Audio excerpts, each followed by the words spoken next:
Rising steps up and throws to the end zone, and Dixon is in. Touchdown.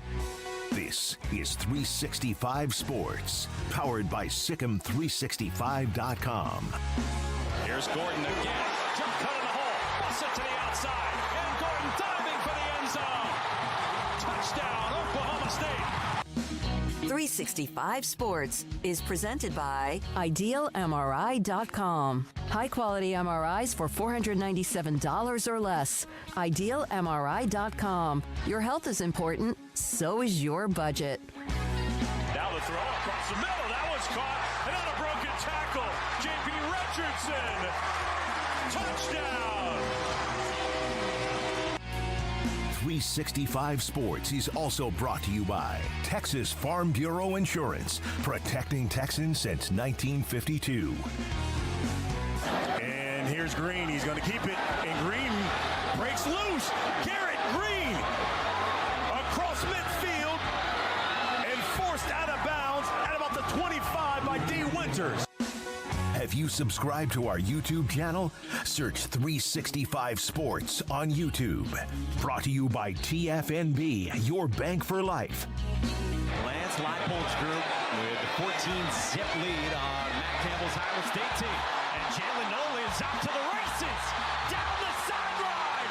Noel tripped up inside the 5. 365 Sports is turbocharged by Unite Private Networks. Find out more at uniteprivatenetworks.com. R.J. Harvey, direct snap. He keeps it, and now UCF has a touchdown to start the ball game. Now here's David Smoak, Paul Catalina, and Craig Smoak. Welcome in, 365 Sports. It is Friday, and we are less than 24 hours away from the actual kickoff of the season. I can hear the angels singing in the heavens, Craig, that we're going to get to see actual football now starting tomorrow, 11 o'clock, Florida State and Georgia Tech kick it off. My shirt has nothing to do with anything. Just saying it now. It's a weird coincidence that happened, and not at all that I'm trying to manifest anything that I can out of this. I can't have them going back to how it was. 13-0 is how I appear. I accept things now. Yeah, well, I wouldn't have noticed, and you pointed it out. So yeah, clearly you were hoping to show off your Knoll pride and have everybody know it right here at the top, and that's totally fine. It's exciting that the college football season's here. So been months and months and months of talking, and now we actually get to watch real games with real results and real stats, and not, just talk about a guy's made up, evaluation rating or his, high school ranking or what. It's like, did he have catches in the game that mattered, that they won or lost, or, how did this guy perform, and how did that coach perform, and actually what really happened. Not so much what we think will happen. We're at that point now, and that's the part that I live for. So I'm very excited that tomorrow everything starts to get underway and give us a little appetizer before the full meal deal next week. Yeah, absolutely. And we've got some stuff to get into. We've got several guests all back to back today. We go from Eddie Nuñez to Grayson Grundhafer, Josh Neighbors, Scott Docterman, and John Machota all on the show today. So that's all going to be back to back. And at 5 o'clock, we're going to talk about the SEC tiebreakers, which we didn't get to yesterday, but we need to because they have tiebreakers now for the league, and they're interesting, and we'll see. Kind of break down how that works out. But I think we did talk about it, actually. Did we talk about it? Because I remember bringing up, did the Big 12 check their tiebreakers? Yeah. And we had that whole conversation about the Big 12 last year and how messy that could have gotten. I know we talked about they were coming out, but I don't know if we got into the nuts and bolts. Yeah. I just remember discussing it for a brief second, but we can dive further into that. Yeah, so we'll dive further into that at 5 o'clock. But right now, let's get into the smokestack. First up, Ross Dellinger reporting that it's very close that the portal window will only be in the winter, December 9th to January 7th, and eliminating the spring portal window. It has to be picked up by the D1 Council if they adopt it, and it would take place this year if they do adopt it. So Coach has been trying to get the portal into a manageable space. I don't know how this is going to be met with opposition from the players at all, if they want to have a spring portal window or what, but the calendar needs to change no matter what. So I understand that there might be some tug of war on this over the years, but they have to try to do something to make it all make sense and make it easier for everybody to function in this. And December is just going to be a crazy, crazy month now. But I kind of get the feeling that they'd almost rather just do December a crazy month and then balance it out for the rest of the year. Yeah, I mean, something needed to be done. I mean, there was too many, I think for everybody's thought process, too many portal openings and closings to keep track of and just to have to deal with. If you're these universities, these football programs, I mean, as much as we're all very much in favor of the pendulum swinging the other way, and it has wildly swung the other way in terms of, player treatment and what they receive and all that. I just don't think it's good for the sport to have multiple free agency periods, basically. I think it's stupid. And there is an element of college football fan that just likes messy. And I don't know how big of a slice that person is. They're certainly probably the biggest voice on social media, I would think, most of the time, as far as those that love the chaos. And I love some of the chaos too, but I also believe that a good product has clear-cut, concise rules, and you kind of know the deal, and it should all operate pretty easily together. Now, you're never going to operate everything perfectly together because college football is just so unique with classes, and that's why.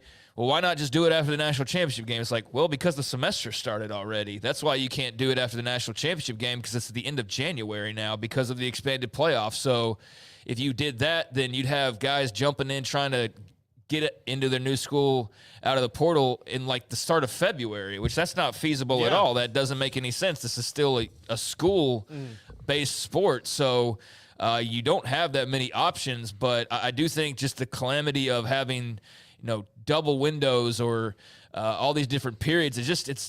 It needs to be streamlined. It does. It needs to be more clear cut. If you want to be professional sports, then have more professional sports set up in more of a NFL free agency type of window.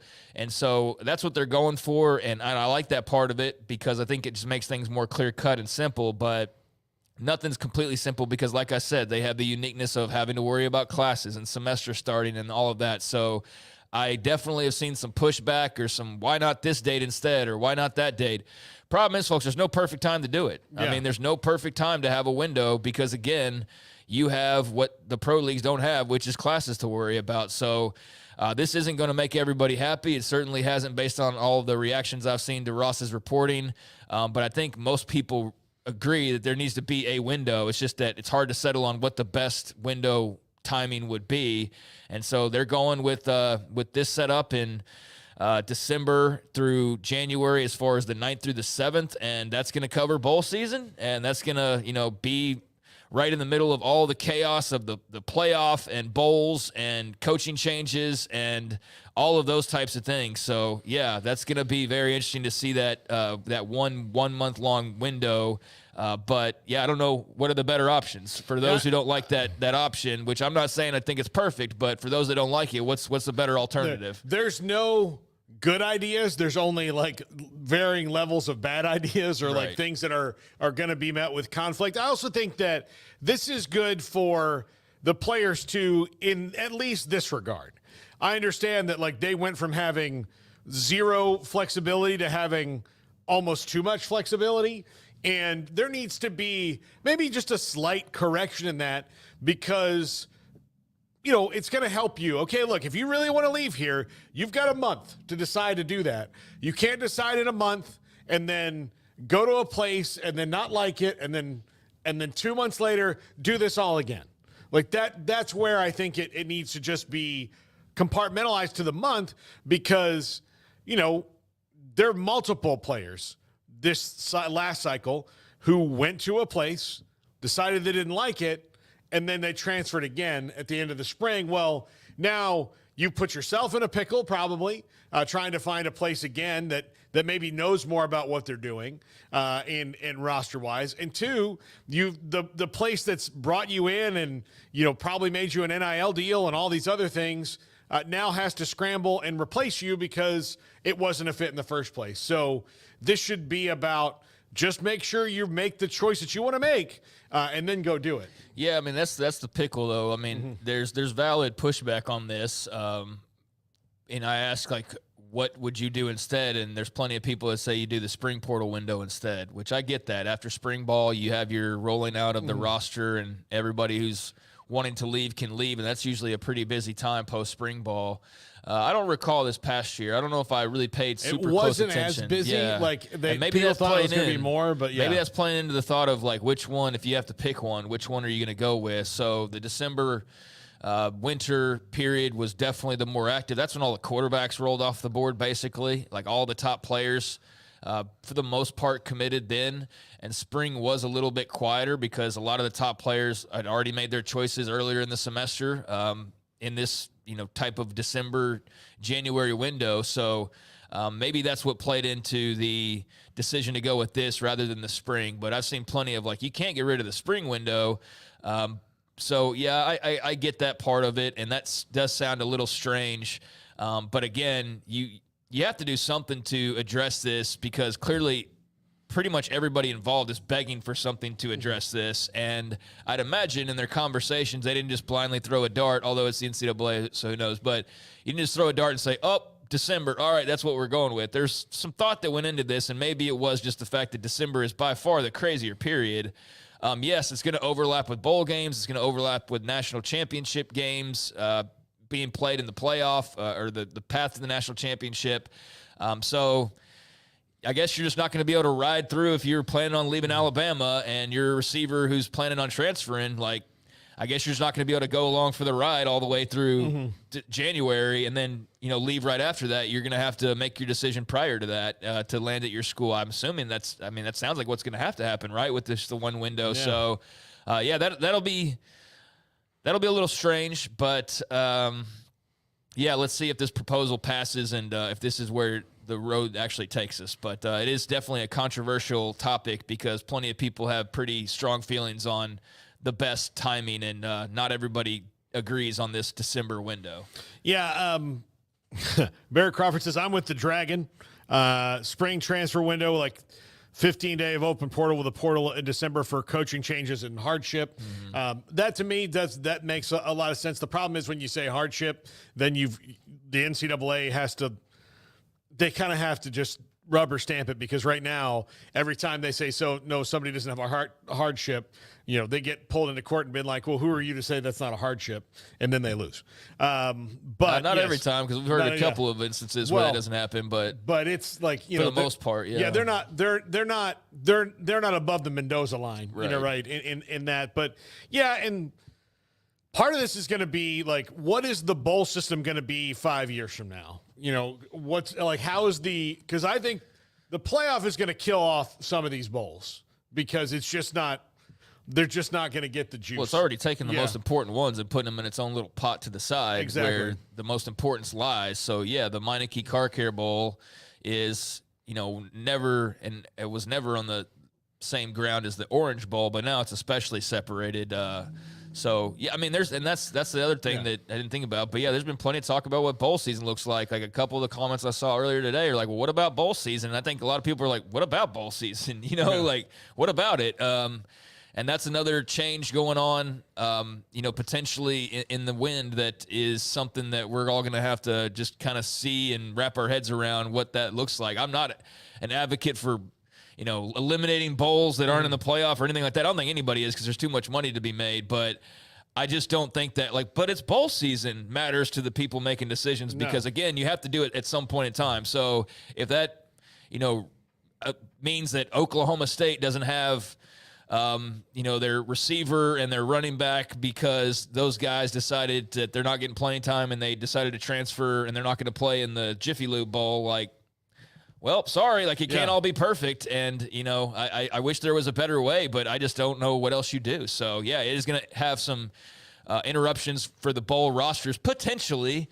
But I guess that's just one of those things you see when we get there. And if it became like an epidemic problem, then, you'd probably go a couple years and then they'd probably find a way to address that if it was as big of an issue as maybe some people think it would be. Yeah. I mean, and look, I think the other thing that's going to change here, the next thing that's going to change, and it'll take a couple years, but seeing how spring football went this year, I think the OTA model is where they're going to go. And if the OTA model happens, then maybe you do see the transfer portal window shifted to the spring. And another good point Barry Crawford makes is, once the schools start paying players directly, there's probably going to be more contractual things in that because you're going to have to include those things in language for protection. So bowl opt-outs will probably come with like maybe a financial penalty or like, well, you're not going to get paid for this bowl or this opportunity.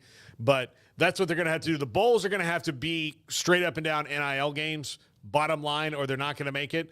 And then, we'll see. That way, people may decide to play in them because it's not just – guys don't just opt out of bowl games and leave the school and go to the NFL. There's plenty of guys who opt out of bowl games because they've got a minor injury, and they're like, well, it's not worth me. I could probably play, if this was the playoff, but I'm not going to re-sprain my ankle again for the Meineke Car Care Bowl. I'm just not going to do that. So that happens a lot too. So we'll see how that develops. Next up, some shakeups at ESPN.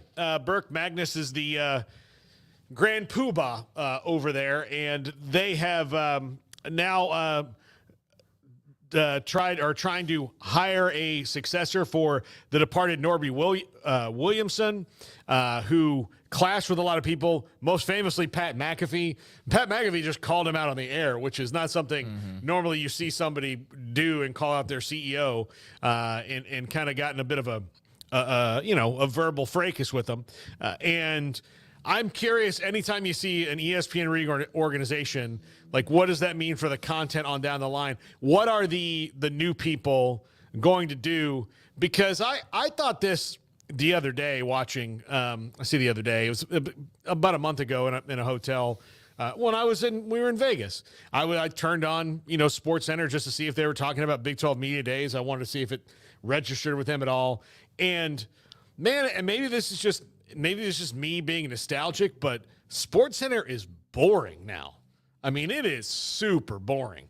They used to have anchors that were funny and engaging, and now it's basically just people reading the news, and it's not what it was. So I'm curious to see if that changes up with this reshuffling and where that goes. And they've already let go of some on-air talent. They've let go of some executives. So here goes Disney and ESPN shaking things up again. Yeah, and I got a story on Big 12 and Yukon if you want to get to that before we get to Eddie Nuñez from The Athletic. So there's a little something as far as Big 12 realignment to discuss here in a second. But, yeah, I mean, man, I mentioned some sports media stuff here and there and in the was off the radar segment on Tuesdays and Thursdays. I don't keep super close track of sports media like moves and like the behind the scenes stuff too much with ESPN in particular. I sort of lost interest a long time ago as they've had these little battles going on. Like I know about the dust up you're talking about with Williamson and Pat McAfee, but I don't like knowing like Norby Williamson's name. You know what I mean? Like that's where it just starts getting too into the weeds for me. I don't care about the ESPN executive. Now, if it has a bearing on, the product and all of that, like, yeah, I understand having the conversation around them, but I'm with you on the Sports Center just being kind of like, I don't watch it. I just simply don't watch it. I don't need to watch it anymore. The highlights I want to watch, I watch on a website that has them. The news that I need to see, I see on social media.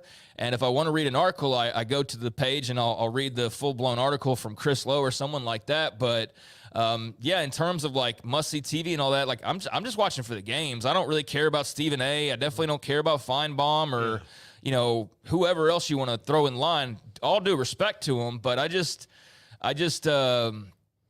know where all this leads for Disney and ESPN. We've been hearing about issues for a couple of years now, and I don't know where all that ends up for them. I just hope that they're still airing games because obviously there's a lot invested there. And so long as they do that, I'll be interested. But as far as their on-air programming, man, I stopped caring about that a long time ago. If they were just games for like 10 hours a day and old school Sports Center for the other 14, I'd be maybe throwing it like, a PTI or around the horn to break it up, but they could do nothing else. And I'd be like, well, this is a great channel right here now. This is killing it. All I'm turning on is games or highlights of games. Love it. Mm-hmm. That's what I want. That's what I miss. So I just thought that was interesting. And dive in, Craig, to this Yukon thing. Yeah, so this just came down from Sam Kahn or actually from Chris Vanini. Justin Williams and Andrew Marchand from The Athletic, but Sam Kahn just tweeted it out. It's about the Big 12 and Yukon, which we started hearing those rumors. What was it like last summer? That they were like, I remember last summer, like they were on the verge of joining. Like it was like about to happen, and then I don't think it had the support, and therefore it just sort of died on the vine and went away. Although every time expansion gets brought up, there's always the Yukon mention, because everybody knows, like, obviously Yormark has an interest in them, has an interest in being in the Northeast, and Eastern expansion is something that they have not addressed as much as they have the Western side of things. So here is from The Athletic. Brett Yormark has renewed his pursuit of expansion target Yukon, with league officials set for a meeting next week where the issue will be reintroduced for in-depth discussion, according to multiple Big 12 admin and broadcasting sources. So if you just leave it right there, he's still interested. He's going to bring it back up next week, and they're going to talk about the validity of it and whether or not it's worth pursuing. It gets into his background and then says, according to multiple Big 12 administrators, I guess last August, not obviously this August, but last August, he said those talks were no longer. But according to multiple Big 12 administrators, discussions resumed earlier this year, but Yormark did not yet have a consensus internally to an extended invite. It's unclear whether support among Big 12 presidents has increased in light of these latest round of discussions. According to league sources, and any further expansion would require support from a supermajority of 12 of 16 in a president-level vote. Yukon declined to comment. Big 12 did not immediately respond. And then it gets into Yormark feeling like basketball is undervalued and what a brand Yukon is in basketball in particular. And then it gets into a lot of just kind of rehashing the recent history over the last year or so. And then it finally says, ESPN has previously considered adding more money to the Big 12's TV deal to help lure Yukon, according to broadcasting sources briefed on the talks. ESPN is in Connecticut. Current members have been told Yukon's addition would be budget neutral and would not reduce conference revenue payouts to existing members, according to multiple Big 12 administrators. So here you go. Yormark's reintroducing the idea. They've talked about it. They've stopped talking and resumed talking, and they've been resumed talking.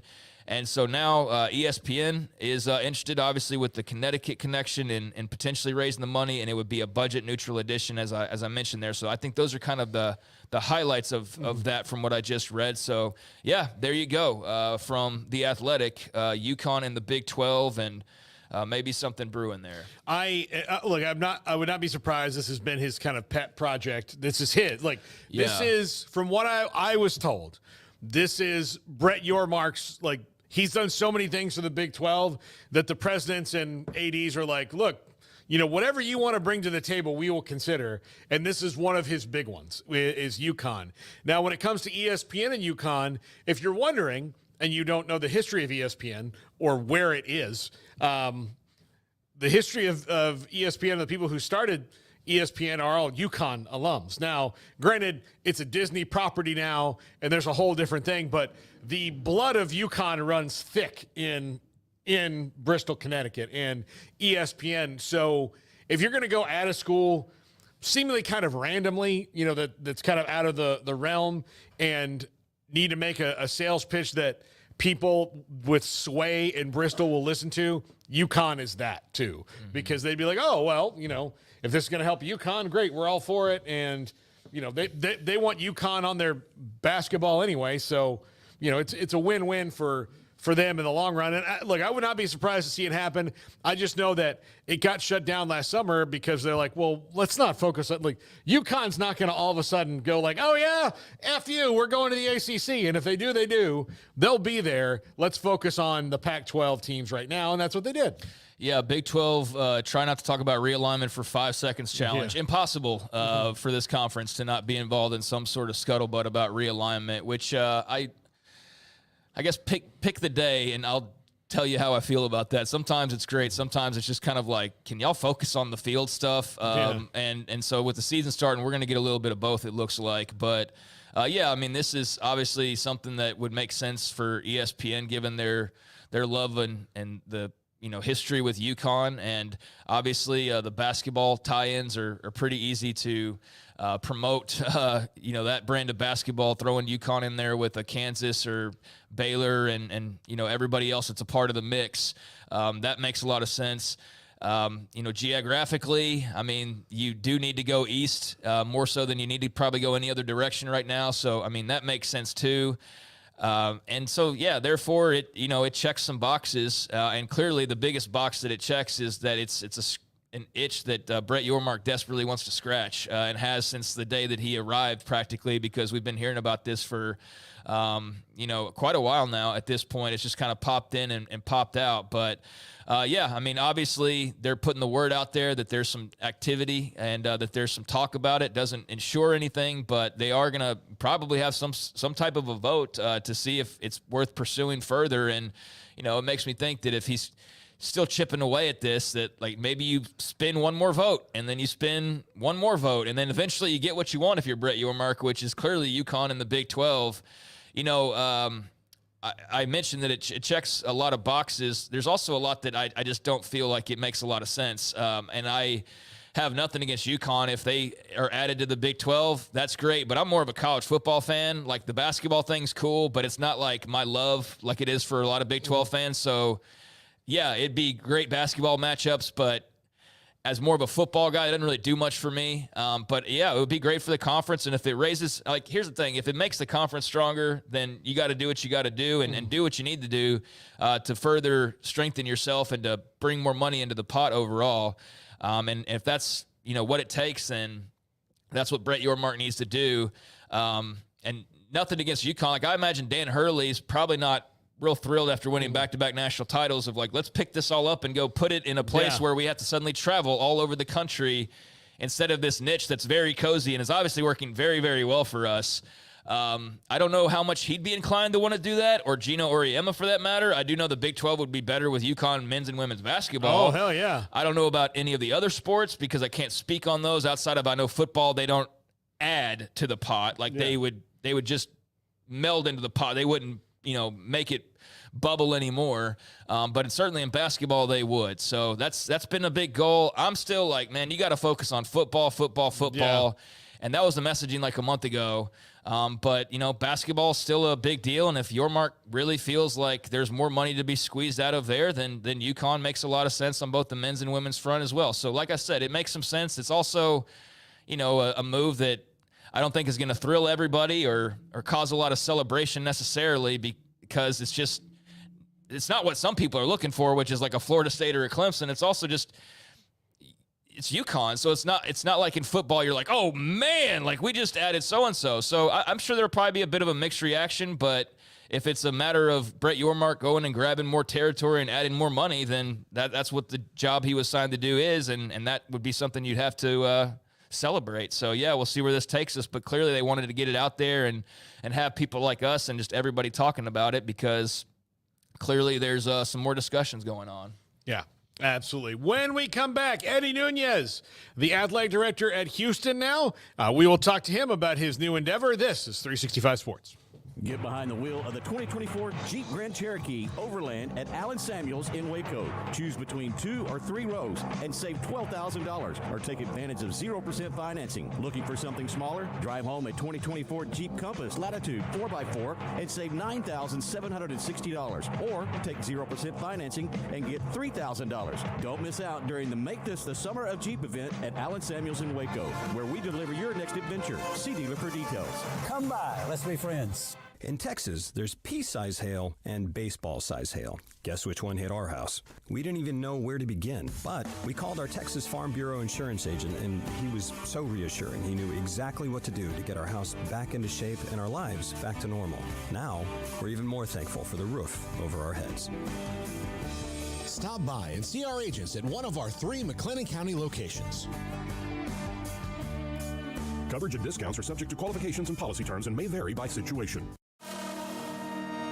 Go Ghost Hydration is a fully transparent, fully loaded, full-flavored hydration drink that we've all been waiting for. Ghost is caffeine-free with electrolytes, zero sugar, and low sodium that'll hydrate your body before, during, and after your workout. Consumer loved with authentic flavors, so grab and enjoy a Sour Patch Kids Blue Raspberry and Red Berry, along with the Kiwi Strawberry, Orange Squeeze, or Lemon Lime. Ghost Hydration can truly be used anytime. Remember, it's formulated for sports, but made for life. At Ideal MRI, we feel blessed to be part of the Waco community. We're a small family business here in Central Texas. At times like this, the cost of healthcare has never been more important. And unfortunately, significant illnesses and injuries still occur. And that's why Ideal MRI is open and here to serve you through this difficult time. So if you need an MRI, ask your doctor about Ideal MRI. You can schedule online in minutes at idealmri.com or call 833-IDEAL-MRI.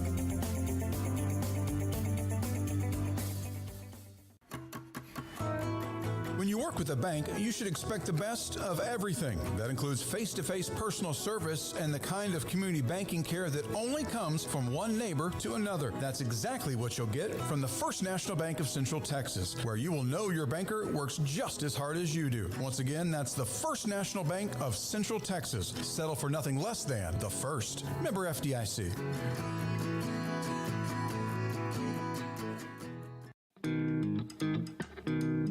This is 365 Sports. The 3 o'clock hour is sponsored by Waco Custom Marketplace. Meats, sweets, Texas treats, and a cut above the rest. 425 Lake Air Drive, Waco.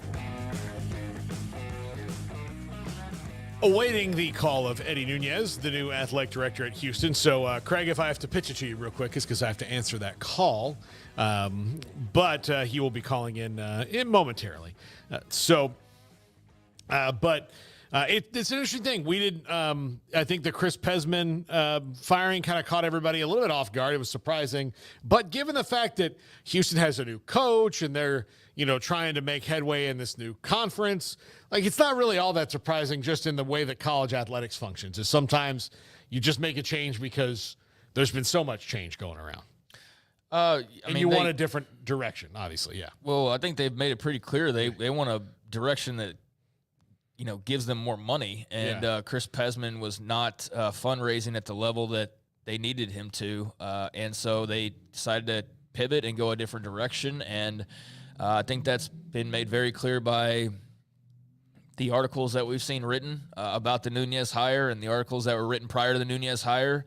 So much of it focused on fundraising. And the fact that Houston's dead last in the P4 in terms of fundraising, dead last in the P4, and not less than $100 million, I think, in funds donated over the past year, and that one I might be a little bit off on, but I think that's what I recall from reading it earlier today. So he's being brought in to get some people to open up their wallets and purses and donate to Houston so that Houston can be as competitive as the other Big 12 schools and other schools nationally. But they are very much, in terms of the messaging, letting it be known that they're dragging behind and that is not sustainable. And so they made the move, and now it's Eddie Nuñez's job to get people to donate to Houston athletics and put them on a level playing field with Baylor and Texas Tech and SMU and everybody else. So we'll see if he's going to do that, but that's pretty clearly the messaging. It's not so much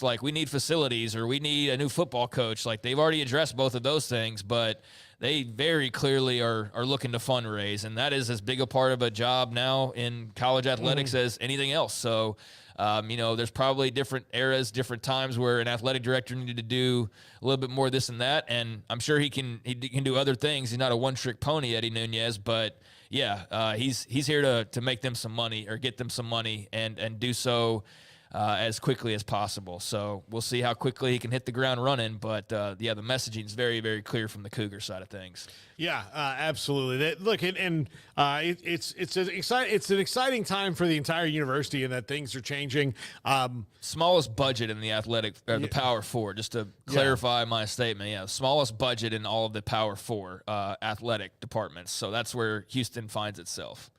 Yeah, absolutely. So I'm curious to see where they go from here. And he did a great job at New Mexico, which is a program, an athletic program as a whole that struggled a little bit over the last few years, and got them back to football recognition. Like they're actually playing some exciting ball there in Albuquerque now, and he gets to move to a city that has far less turquoise, so I think that's good. Not a fan of turquoise? No, it's when we were there. Actually got a pretty close color now with their Houston Oilers uniforms, so they actually brought that back a little bit. No, it was when Smokey and I went there. Albuquerque is one of the, and I say this in a good way, it's just a different kind of place that you're ever going to go in your life. Like, it is singular. Like, there's a reason there's two shows very popular about it, and that the backdrop of Albuquerque makes it unique in Breaking Bad and Better Call Saul, because it's just such a different kind of place. Like, it's very, very unique. I don't think I've ever been anywhere like it. I'm going to text Andrew Pate, the SID here real quick and catch up. But I do think that Houston has a ton of potential. Again, they've got to get that budget up. They've got to be able to keep players in Houston and, play up the fact that they are in one of the best football cities there is when it comes to high school talent, and keep those kids at home. So, all right, here he is. Hold on one second. All right, so there's Swollen taking a call from Houston AD Eddie Nuñez, and in talking about that messaging about the budget, saying they want to double the budget. So I imagine we'll be talking to him about that in just a matter of seconds, but getting him on the line now, and about to talk a little Houston Cougars here on the show. I was told by Kyle Visser to start out the interview because he's one of our favorite Cougar fans on the message board here. He wanted me to ask you, Eddie, whose house? Coug's house. There we go. So there you're off to a great start. That could have been a disaster. if that's how we're going to go ahead and start rating it, I'm let's keep these softball questions. I'm good. Eddie, what is it?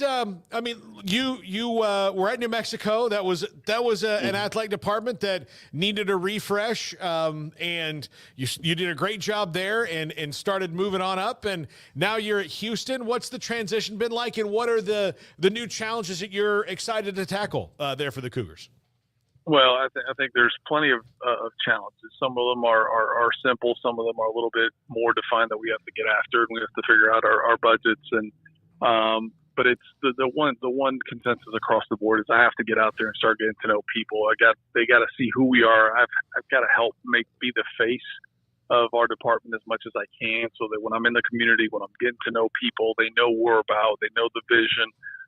If I can do that like I've done before and everywhere else I've gone, I can see the fan base not just embrace and understand what we're trying to do, how we're trying to do it, and it's going to start all the financials and the fundraising and everything else that's part of the litany of things that we can do and we can maybe do better. We're going to be ahead of the game. We definitely will be ahead of the game. Eddie, I know that there's plenty of things that you've got to address and plenty of different, lanes that you have to drive down as athletic director. But I think the messaging's been pretty clear from the outset here. Fundraising, right? I mean, is that like priority number one and the biggest thing on your plate as you get started? Well, it's just it's the one thing that everybody feels is the easy answer. And unfortunately, in partnerships, it's finding ways to look at our budget differently. How do we create new revenue streams? With NIL, with the rev share, everything else that's coming down the road, we have to be creative. Do we look at different ways of putting sponsorships on fields, on jerseys, on things? So many ideas that are out there. I'm not going to say every one of those are going to work for us, but for me personally, more than anything else, it's really just trying to figure out what are we missing? What haven't we tapped into? But it's generating more revenue for the department and then putting those resources where they need to be. Eddie, you don't have to come in and hire a football coach, which is probably one of the harder things an athletic director has to do nowadays. And you walk in with Willie Fritz. How much does that make a job like Houston attractive to someone who's looking to go to it? That they've already hired a coach. It's Willie Fritz. He's well accomplished, and you don't have to worry about that at all to lead off? Yeah, no, I think it makes it one less headache or one less challenge that you have to focus on, because those two positions, those two hires are critical to any department, just because of the amount of visibility that they have, the impact that they can bring to a department. And so I've really appreciated not just getting to know them, but how they support each other, how they're really encouraging each other to do what needs to be done here. And so when you have those two programs really walking, side by side, it's going to help all the other coaches and all our student athletes support each other too. So it's what gave us opportunities at every place I've been. When you see your basketball and your football coaches really hand in hand, it sets up for some great outcomes. It really does. You played college basketball, and so you're entering a league, and I know you guys had success in basketball in New Mexico, and you're entering a league that very much loves the game of basketball. Just what are your thoughts on, I guess, your impressions of the Big 12 from the outside looking in and now entering the league? What excites you about, Houston being a part of this mix of teams? Well, it is. I believe it, and I've seen it from a distance over the last several years, but I do believe that this league is the best basketball league in the country.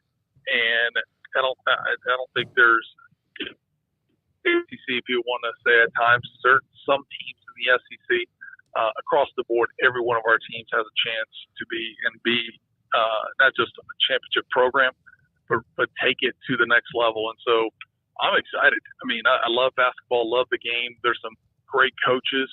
But what Kelvin has done here, the team, the continuity, staff, the players, that's given us a really great chance, not just to compete for championships, but compete for a national championship. So, you kidding me?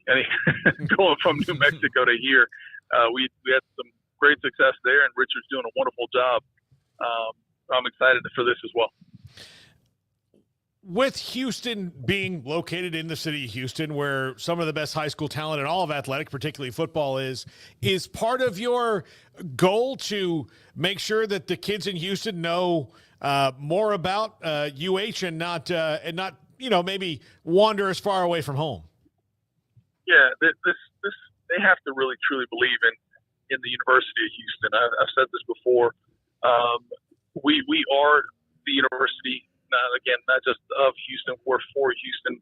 So everybody needs to understand that we're going to do everything we can to as Coach Sampson said and others, we got to close the doors. We've got to do what we can to keep the kids here. Now, that's football, basketball, that's all sports, because the talent rich that Houston has. I remember being at LSU and coming and seeing our coaches come in here and plucking kids from the football, basketball, baseballs of the world. And we've got to do our part. We got to do our part to really solidify ourselves as the university here. And then I've had this question asked many times. You have LSU right down the street, you have A&M right down the street, you have other schools in Texas that are considered maybe a different size or this and that. For me, it's about we have to take care of ourselves. We have to take care of Houston first and foremost, and then continue to go from there. I know that you have some familiarity with the city of Houston and your time at LSU and whatnot, but did you have many relationships? Was there many connections, or is this kind of a brand new getting to know period for the people that you're going to be working alongside? Well, I from the department's sake, I really did have many connections with this department. I still have a lot of donors from the LSU time that live in this area that I've still kept in great contact with. I still, my time at New Mexico, crazy part is two of our bigger donors live here in Houston. Okay. And so I've had to come back numerous times just to come meet with them and have dinner. And so I've come back many times over the last 7 years, even in Houston, even in my time in New Mexico. We have a former football NFLer that lives here now. And so being able to come back to visit those individuals, getting to know others.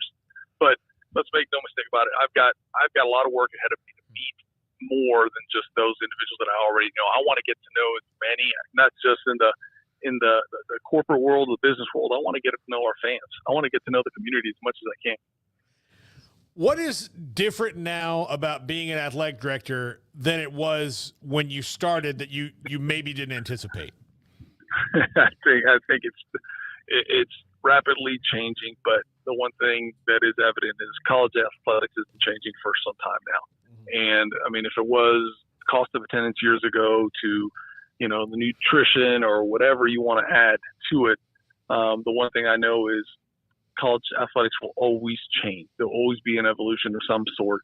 And today where we sit, it's just we have to become more accessible to change, understanding it's almost a GM approach, but still being a traditional athletic director because you have all the ins and outs that you still have to deal with.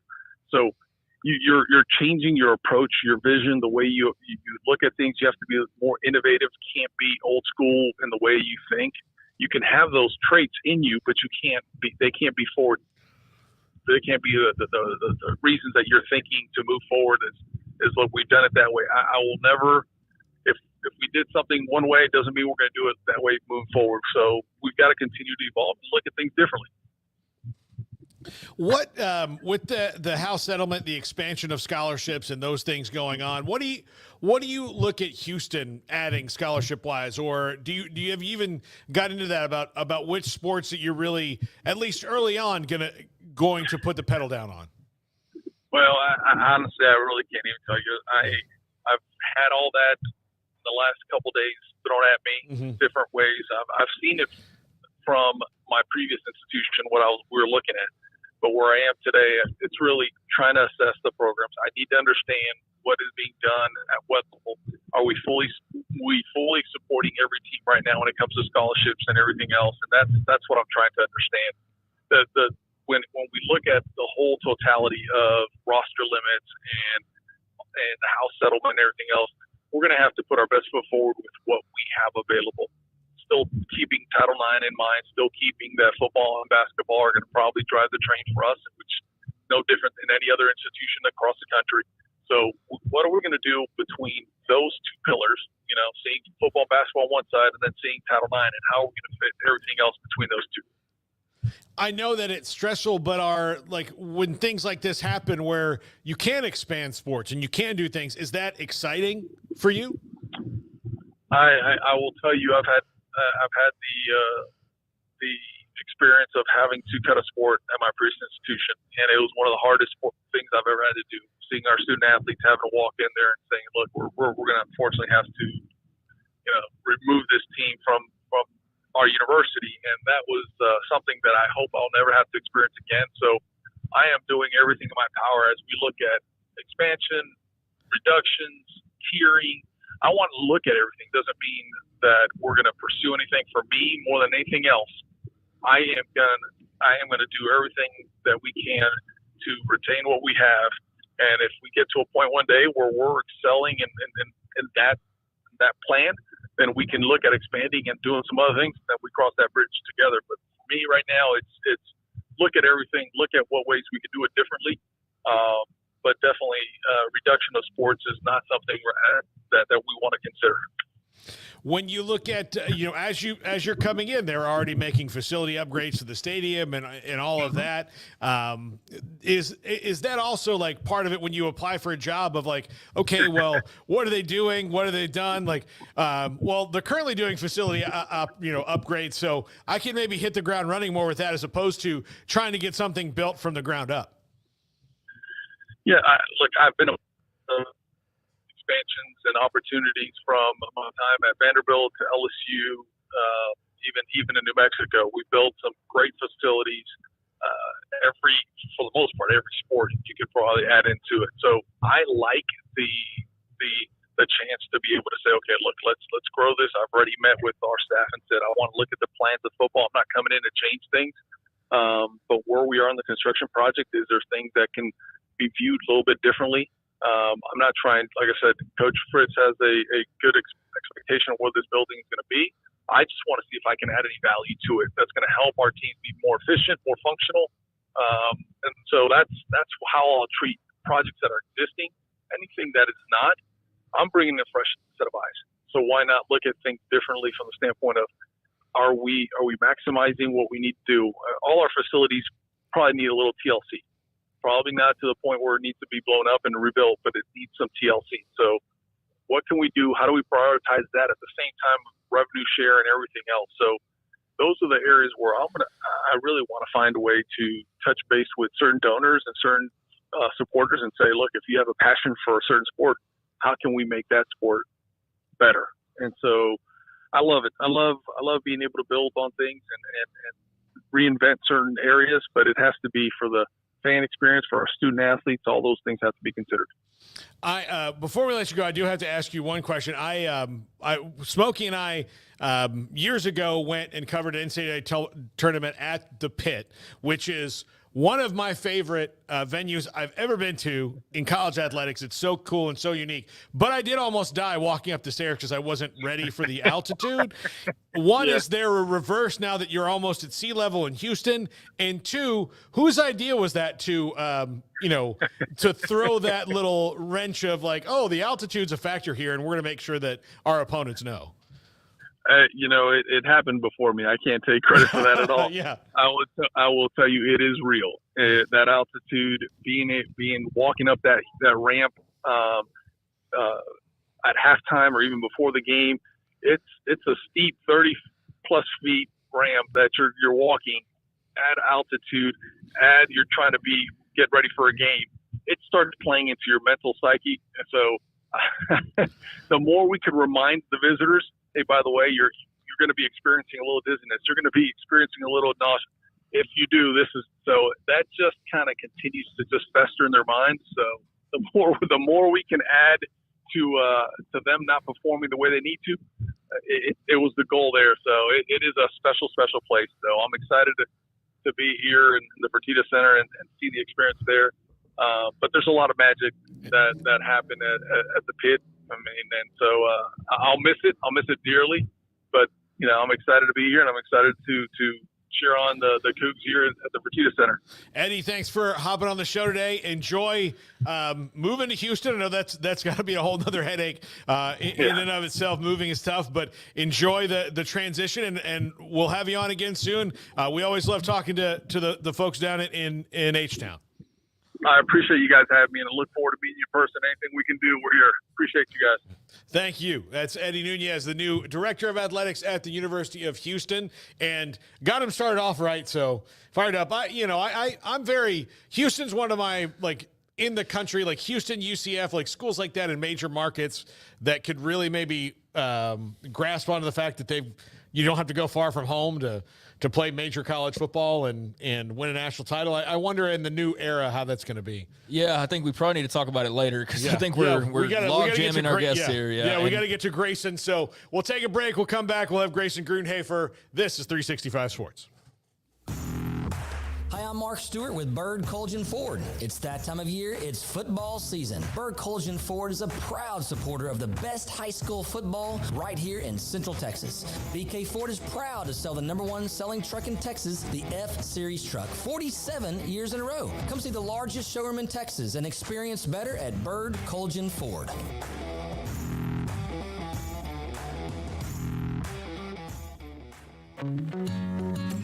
Established in 2007 and independently owned, Alliance Bank Central Texas is committed to helping families and businesses meet their financial goals. From their tellers to their board of directors, they know the importance of superior service and competitive products. Customers have confidence knowing that their financial needs are in good hands. It's your bank, Alliance Bank Central Texas, with 2 Waco locations, 4721 Bosque Boulevard and 191 Archway Drive on Highway 84, and at AllianceBankTexas.com. Member FDIC and equal housing lender.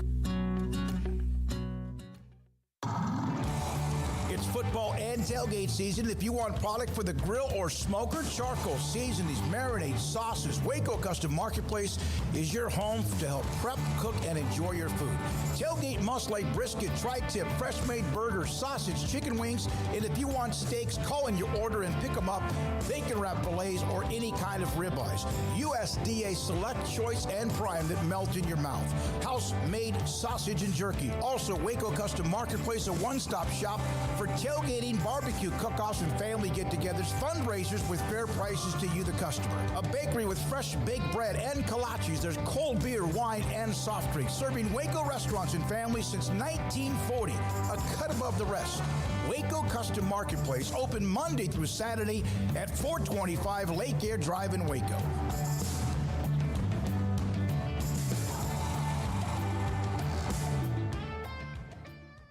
Pizza, burgers, and Bears football. There's no place around Waco that serves them all other than Bubba's 33. Come show your green and gold and enjoy some of Waco's best food and beverages while watching your favorite team, the Bears. When real Bears fans get hungry, Bubba's 33 is the #1 spot for ice-cold drinks, hand-stretched, stone-baked pizzas, and bacon-infused burgers. Join us for indoor or patio dining. Bubba's 33, Waco's restaurant and proud supporter of Baylor Bears football. Sick 'em, Bears.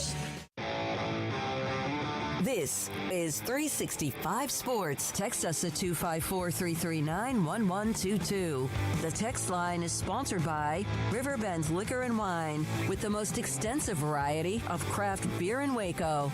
A hidden gem on Lakeshore Drive and 19th Street. Welcome back, 365 Sports. Paul Catalina, Craig Smoak, and Grayson Grunhafer of SicEm365.com. Grayson, we are a week out of the start of the season.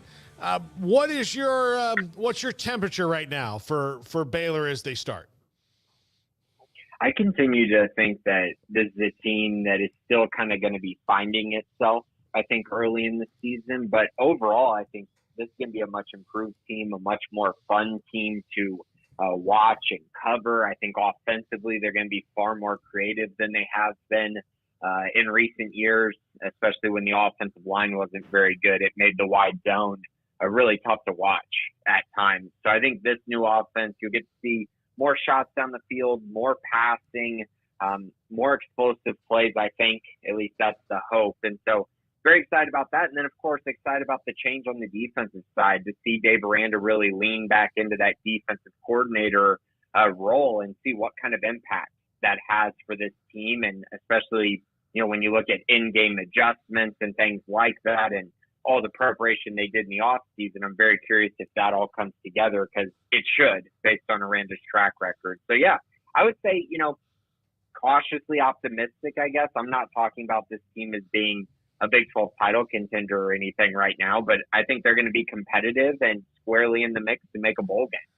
Grayson, DeQuan Finn officially named the starter after a months-long battle with Sawyer Robertson. We all expected this outcome, although maybe it went a little longer than expected. Just your thoughts on them making it official. This was the decision that I was hoping they would make and that I thought they would make. Finn has played a lot of football during his time at Toledo. He's won a lot of games at Toledo, has a conference championship, has a 11-win season, has put up all kinds of numbers as a passer and a rusher, over 88 touchdowns in his career. When you look at those kind of numbers, it's very intriguing. And I think the thing with him that gives me a lot of confidence in kind of him running this offense are kind of twofold. I think you know what you're getting from him in the pass game. He's probably going to throw in the 20-something touchdown range. The hope is that he has single-digit interceptions. And then on the rushing side of things, he's basically been a guy that has, 550 yards and 7 touchdowns on the ground every year. So it feels like you're getting a very safe floor, but then you also have this ability to say, well, if Baylor's wide receivers make a big jump, maybe those numbers go up even more. Maybe he's able to make more plays down the field due to the weapons that he has. So I think all of that is very intriguing. The fact that he's won in the past, the fact that he's played a lot of football games, gives me a lot of confidence that he's going to be able to run this offense at a pretty good pace. Grayson, you mentioned the wide receivers. Front line, I feel like they would feel pretty confident with, especially adding Ashton Hawkins with a healthy Hal Presley, Monterey Baldwin.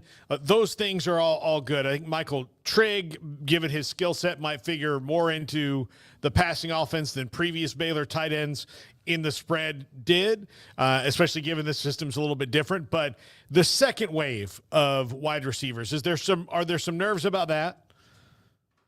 I'm not really nervous about it because I think when you look at kind of how it's divvied up, you have, Ketron Jackson, Hal Presley, Monterey Baldwin, Ashton Hawkins. So those 4 guys are going to play the most snaps. And I think that they can kind of, I think at times you're probably only going to see 3 of them on the field, because then you're also going to have Michael Trigg in the slot and out wide at times. So you're looking at 5 guys there. That's a pretty nice rotation. And then they also brought in Jamal Bell from Nevada, who gives them just a sturdy veteran presence. He'll be pretty good in the screen game and has the ability to take the top off the defense with his 4.49 speed. So then you look at the next wave, and I feel good about Kelsey Johnson and Matthew Klopfenstein as pass catchers. Not as much as Trigg, but I do think they'll be utilized in that way. Then you also can't forget Josh Cameron's played a lot of football, and he's kind of in that second wave as well of guys that you feel really good about on third down. If you're throwing him a pass, that he's going to be able to come down with it.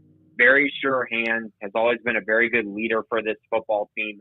So he's going to provide a ton of depth. And then outside of that, it's kind of a little bit of unknowns, like you mentioned. You got Cameron Bonner, who is a deep threat. He's a guy that you bring in and maybe take a shot deep downfield once a game or something along those lines. And then you got Jaden Porter, the true freshman, who I'm actually really excited about. I think there's a chance that he ends up not redshirting this year if things fall right in front of him, because I just think what he brings to this team in the slot is very, very intriguing. So overall, yeah, I feel really good about the depth still, even though I think I can understand why there are questions still about the depth once you get to the end of the second string or that third string role. We saw them open up the new facility, the new field house, and got to see a little taste of the players getting to walk through there for the very first time, which was very cool, and hopefully we'll see a bit more of that. But any early returns, any thoughts on what you were able to see, or maybe what you've heard on them starting to move into this new facility that's been a long time coming? It's very similar to what I heard about the new basketball facility once the guys moved in, just how everything was so state-of-the-art, how everything just kind of – I think the main consensus is just what an upgrade it is over what they had before, and that it's just truly amazing kind of what they're going to be able to do in this new facility, how it's going to help the flow of the entire program. I think all of those things are just very important and very underrated, and the fact that everything is kind of housed in one building now, I think is going to add a lot more cohesiveness to kind of their vision and what they're trying to do going forward. Having all the coaches in there, having a brand new meeting room that is awesome, a new weight room that is state of the art, all the stuff for recovery is state of the art as well, which obviously that gives you a little bit of an advantage after games. And then of course the practice facility and fields look great. We've been out there a lot. They look awesome. Everything really came together very nicely. And this is something that does give Baylor a nice edge, whether it's in recruiting or for current players to make decisions on what they want to do. They're going to look around at other facilities across the country, and you're not going to find many better than what Baylor now has. Grayson, what do you think the running back rotation will be in this new offense, and who and how those touches will be broken up? I've been thinking about that a lot, and it's kind of one of those positions where you look and you see 4 guys that are really solid, and I'm not sure that they have one guy in there that you're just sitting there going, wow, this guy is like Jaden Ott at Cal. Like, I don't think they have that guy currently. I think it will be a committee approach. I think you're going to see all 4 of these guys get carries, and they're going to ride the hot hand. I think the most obvious choice would be Richard Reese. I think he is the guy that he brings nice burst, and that burst is very important in this offense. He can actually hit some home runs, which I think they need. He's a decent pass catcher, and just his athleticism, that speed, like I said, hard to take off the field. But the name I've been kind of just hearing the most, and I was very intrigued about him last year, and I just have this weird hunch and feeling that he's going to play a lot more than people expect, and that's Bryson Washington. He was a true freshman last year, got hurt after having a really good spring, and that really catapulted Dawson Pendergrass into a role, and it allowed Bryson to redshirt last year. But I think coming into this year, Bryson had another really good spring. He put it all together in the fall, and I think he's really working towards a potential role in this offense that could be a lot bigger than some people expect. And so he's kind of the guy that I'm keeping an eye on as they go into this Tarleton State game, and then, of course, the Utah game to start seeing how they really want to divvy these carries out. But Bryson has definitely been a riser since the spring and, of course, the fall as well. Grayson, next week, Tarleton, is that it's fortunate scheduling given the transition in everything they're doing, but they've got to turn right around and go to Utah. But what do you expect to see pace-wise in that game about what they try and accomplish? I would think that they're going to try to run the ball a lot.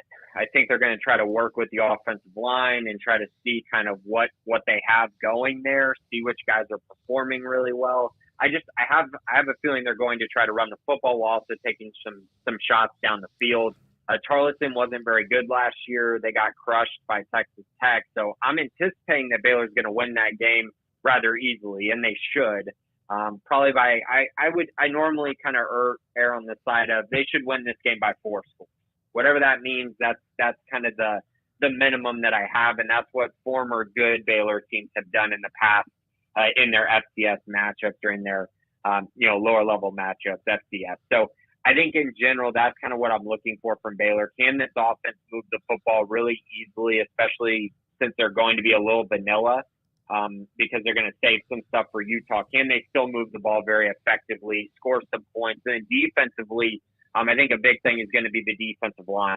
They should be really dominant in that game. And so if they're not, it gives me a real pause about kind of how they're going to do against Utah and whether they're going to take a big step forward like many people expect. So those are some of the main things. The front groups, I think, are probably the most important because talent-wise, size-wise, they should be able to move guys, especially on Tarleton's team.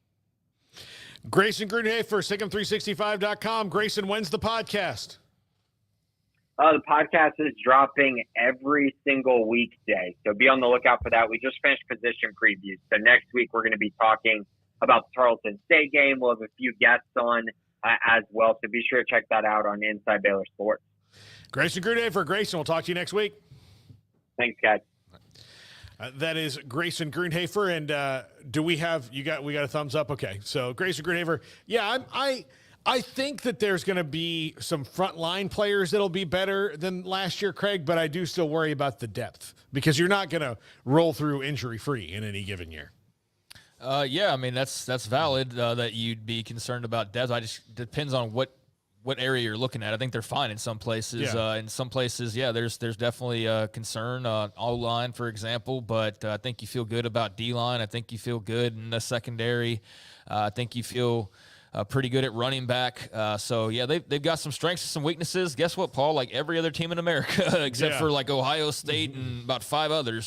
So those will get exposed or those will be better than we expected. And, what category Baylor checks on that, exposed or better than expected, will probably swing them in the direction of bowl eligibility or not, because their weakness is very clear. It's up front, and it's going to be protection. And if that's better than expected, then I think this is a team that could very well win 6 games. And if it's not up to snuff, then I don't know. I think it's going to be tough to overcome and get to the postseason. But that's the good news is that we get to start seeing that beginning tomorrow for some teams, and I'm thrilled to be able to actually just see it and see what it is.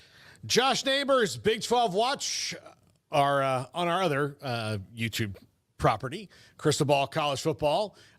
Was he wearing a Texas Tech shirt? Yeah, I'm trying to make amends with all the fan bases that I've set this offseason. So wearing their merchandise is one way to do that, I think, right? Okay, and he's also, for the ladies or the fellas, if they're into it, flaunting the guns today. So there we go. Let's go. Yeah. Work in progress.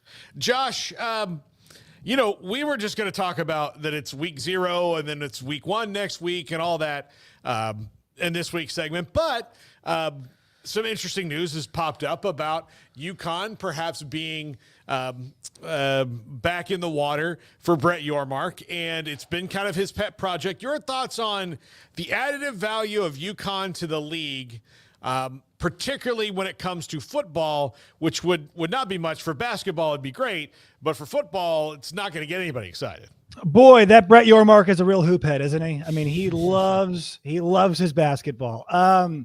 Yeah, so like that's the big part of this. Also, I mean, it's an excuse to do stuff in New York City like the same way. It the so Pac-12 is, man. I'm glad you said this. Like, he is absolutely. Hey, Craig, where was New York. where was Big 12 Media Days for football this year? Yeah, I think you're absolutely right though, and I don't think it gets mentioned. But yeah, this is absolutely like I want to be closer to New York City. In some ways for him. Yeah, absolutely. Now, I love the Big 12 tournament in KC, but like there is a part of me that would love to see the Big 12 tournament at Madison Square Garden. Oh, sure. I mean, it is the best basketball conference in my opinion. Like, I worked on all these shows at XM, and every single little conference channel is just SEC is the best conference, all this kind of stuff. Like, I love the Big East. Yukon is the reason why that conference is so good. Creighton's been really, really good, Marquette, but like those schools have not really gotten over any significant hump. I mean, you got multiple national championship caliber programs in the Big 12, right?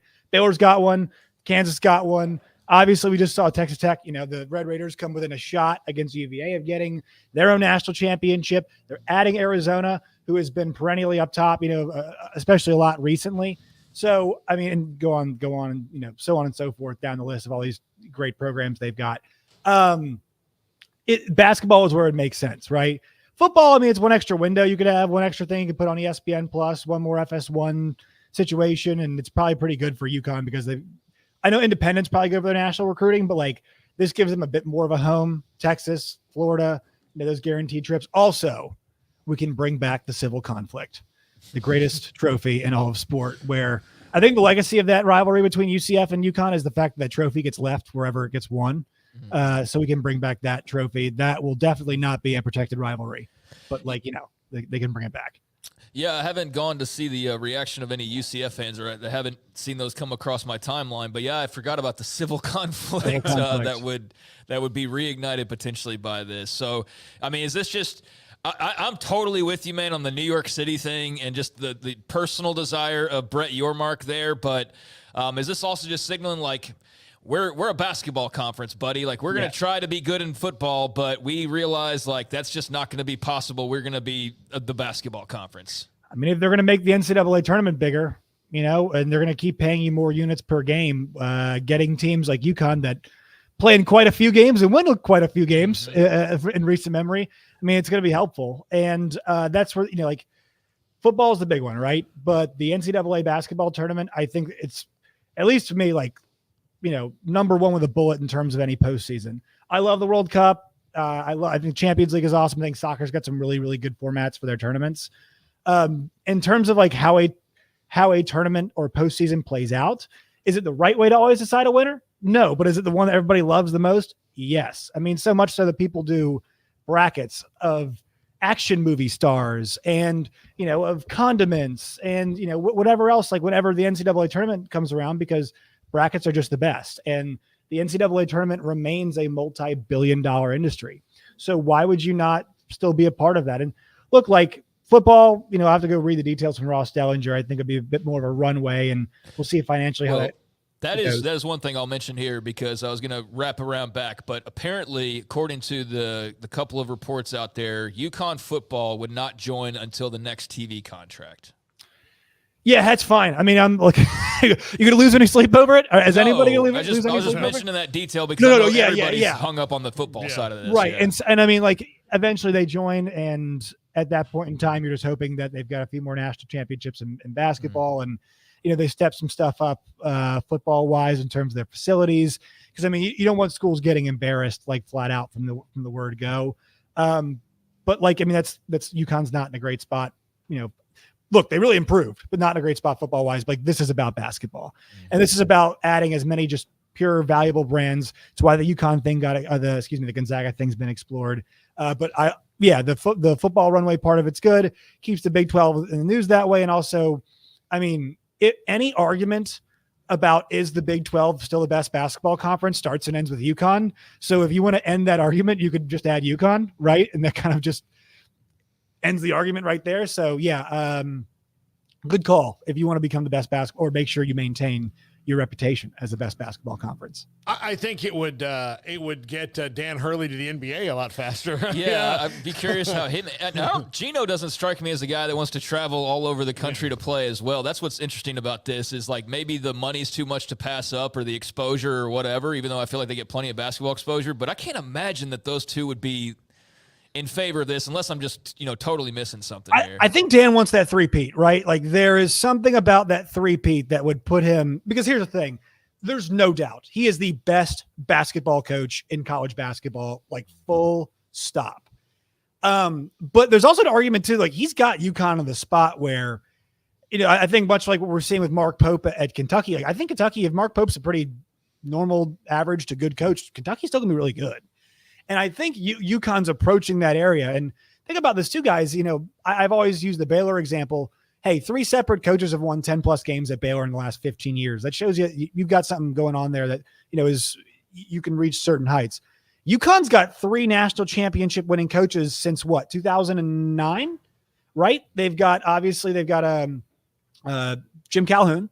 They have got Kevin Ollie, and they have also had now Dan Hurley win 2. So, that thing is a machine at this point. And all of college basketball, maybe women's starting to be a bit more towards South Carolina, but like it still feels like college basketball runs through Storrs, Connecticut. And so I think it'd be a good asset from that standpoint. And I would love to see Dan Hurley go for a three-peat in the Big 12. Like that would be just theater. I mean, trying to, go through that schedule, make it through, still peak at the right time. That'd be great theater. But yeah, I'm actually wondering if we even get a Dan Hurley in the Big 12. Some NBA team needs to not disrespect him like the Lakers did and give him an actual worthwhile contract, because he, right now, at least to me, is probably the best basketball coach on the planet.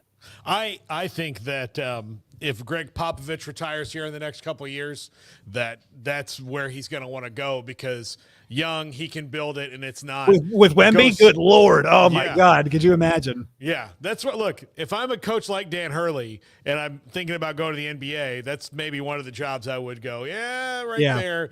I want to be a part of this next wave of it. All right, let's talk about next week, Josh. We've got West Virginia, Penn State, which is a huge one. Pat McAfee's going to be drunk there because he's drunk in Ireland right now doing the show. There's going to be a lot of hype around that one. It's not a make or break game for either squad, but it is certainly a huge tone setter when it comes to what their season is going to be like. I don't have any problem saying it's the biggest game for maybe a Big 12 team this year is West Virginia versus Penn State.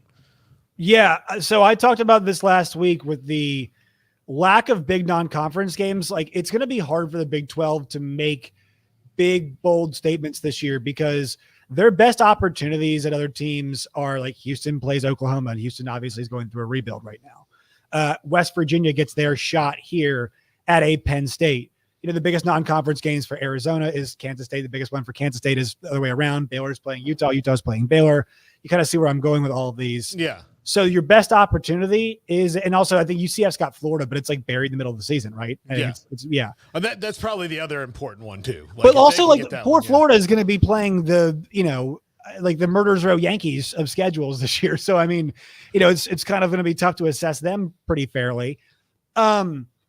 This one's huge because West Virginia was not uncompetitive last year in this game. They had nothing really worked out about what they wanted to do and look like. They've now got an identity, but like, can their offensive line stand up to Penn State's defensive line? Because this West Virginia offensive line has been really, really good. And this is a great test against this Penn State defense. Also, think an advantage for West Virginia is they've seen Andy Kotelnicki's offense. So they're going to have an idea of what is going to be coming their way from Penn State. But can you make Drew Aller beat you? And can Drew Aller beat you is a great question.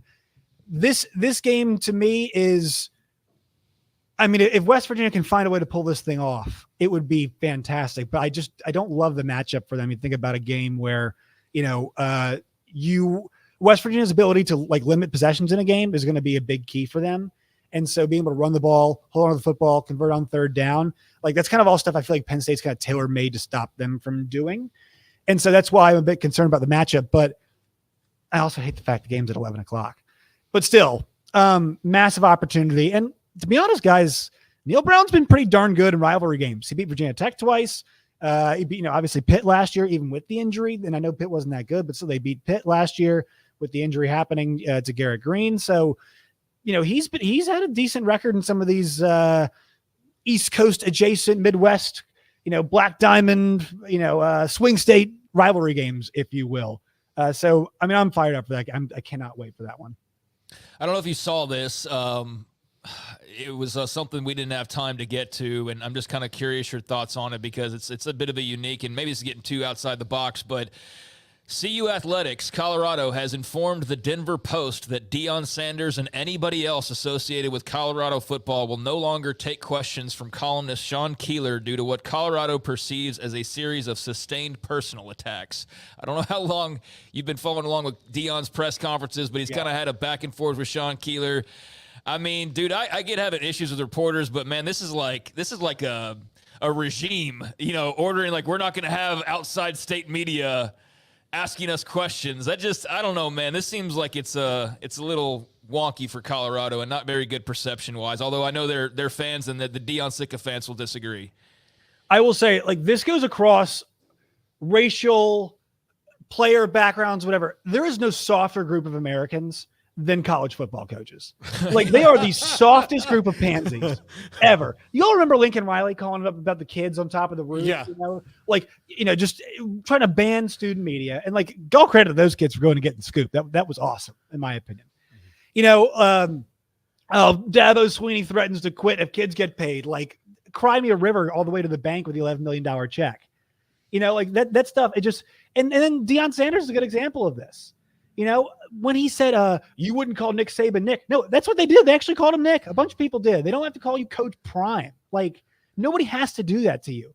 They can still be respectful and do their jobs. And I'm not sure the nature of this specific this specific confrontation. But what I do know is last week, Deion Sanders just randomly accused a guy from the Denver Post. Was this the Denver Post guy or is this a guy from where else? Yeah, Sean. So is this the guy where he's like, you work for CBS and he was wrong? No, that's different. That's different. That's his other beef. So he's got his line, and he's like, I forgot what he said last week. Something like, I forgot what the line was, but he's just like talking out of his, both sides of his mouth, out of his, what. So, like, I get it, but he needs to worry about his team on the field. And I know like a whole lot of his stock is in perception and whatnot, but man, it is not a good vibe coming out of Colorado right now. They better not go turn around and lose to North Dakota State next week. I know that much. There's a chance they might. There's a chance. I think they're going to be fine because the teams like Colorado are built to peak early, just because they're not very well built on depth.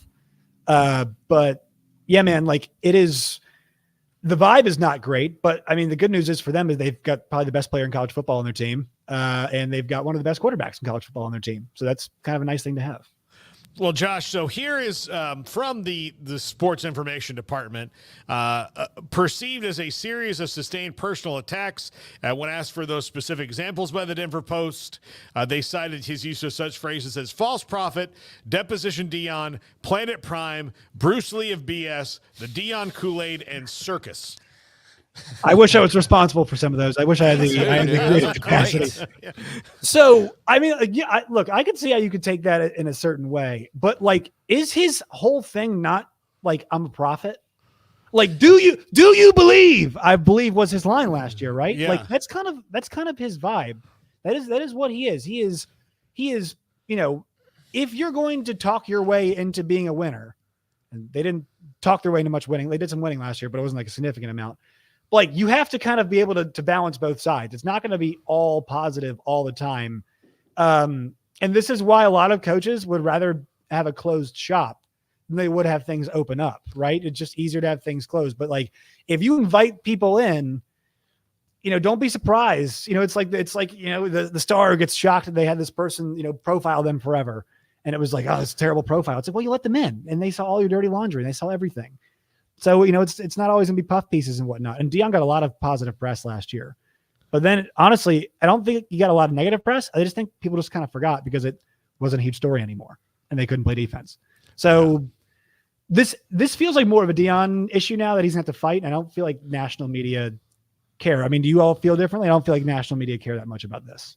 I mean, no. I mean, like, I think it's ridiculous that you would I think it's silly that people get cagey because, look, you're Dion and he's not. Like, he can write what he wants. Like, you've got to rise above it. Like, that's where you win. This is not winning. Like, this is really giving Sean Keeler even more. Right. I know what they think. They think they're teaching him a lesson, but now they've made it worse. So yes, Sean Keeler in the Denver Post can really dig in, and he's made an enemy where clearly he couldn't bridge a gap. And I don't know if because Sean Keeler last week in that said, could we meet? And you want to meet and talk about it? That's what I thought. Yeah, you could. Yeah. Dion should have reached out and asked for that meeting. Said, I don't know if they've had it or not.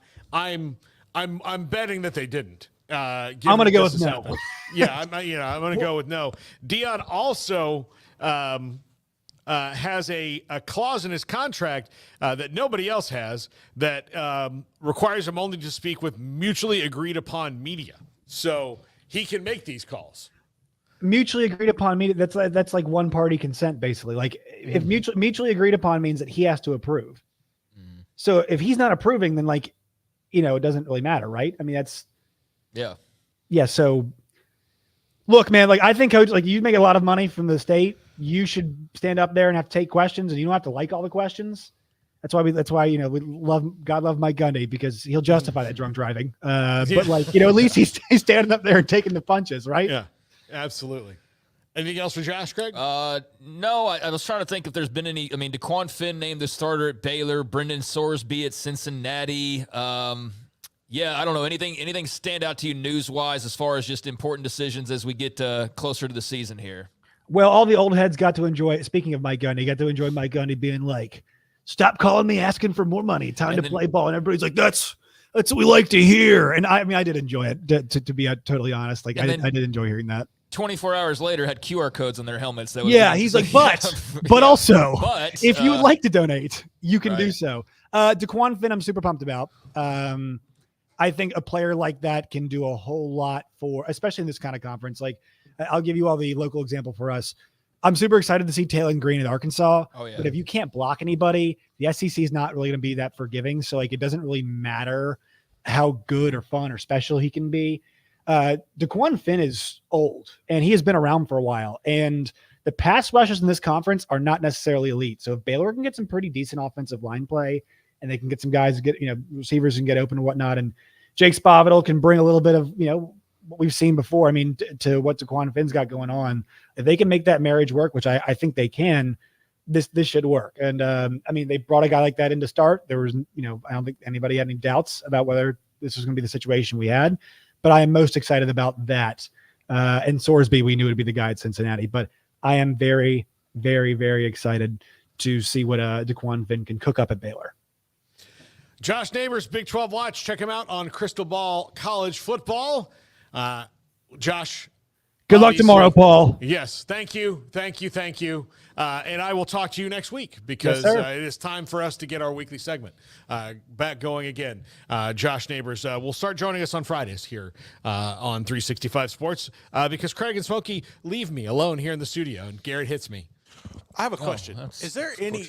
Is it not just ironic that the Sean Keeler news came out after the PIF thing yesterday, knowing that he would be the one that really dove into it?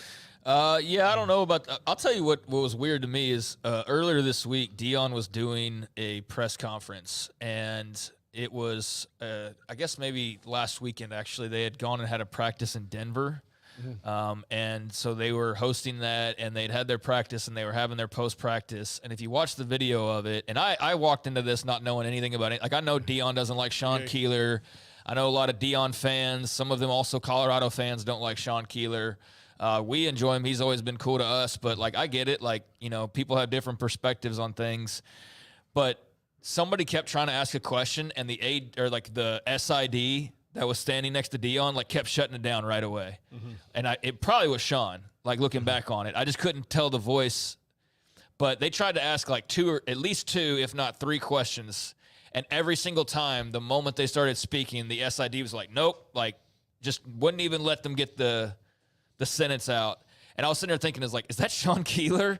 And I was wondering, because we've heard so much about he's anti-CU and this and that. So I figured it was probably him. Now I fully expected it had to have been him. But they did that at least twice, if not 3 times, of just shutting him down. And all it appeared is that he was just at a press conference trying to ask a question like everybody else. I don't think he was there like, Deion, like trying to make an ass of himself or of Colorado. He's just doing his job. And they were like, state media, like, nope, he can't ask questions. And I just thought that was so bizarre. And so, yeah, here we are a few days later. To your question, Garrett, I don't know. I mean, maybe it could have something to do with that.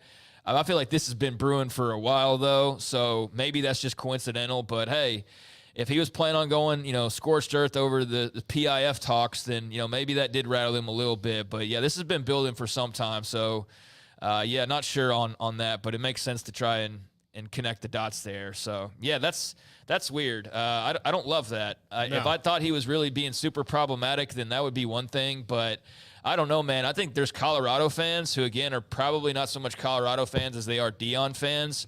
They don't understand how media works. They think that media is supposed to be state media. Yeah. And I know that because I've read the comments, like one that was immediately like about Sean Keeler.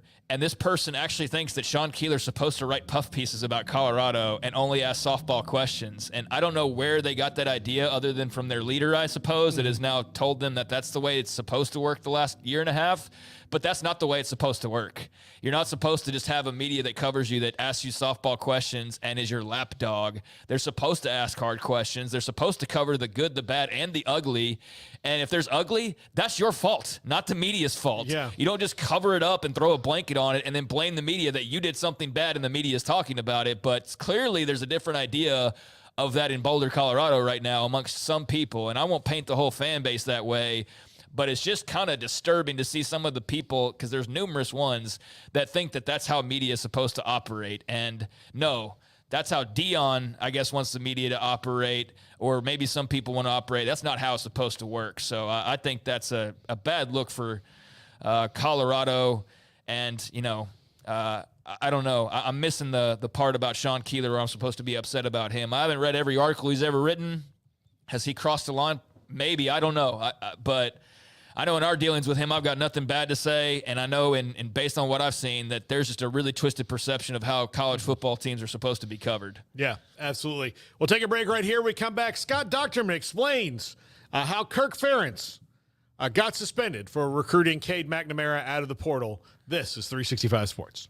At Genco, our goal is to build long-lasting relationships while providing complete financial solutions for each step of life's journey. Our members enjoy fewer fees, lower rates on loans of all types, and higher yields on a wide variety of savings options. That's just a small part of the credit union difference. Visit Genco online, on Facebook, or come by one of our 5 locations today. Apply online for membership. Genco FCU, NCUA Equal Housing Lender. My money, my future, my credit union, Genco.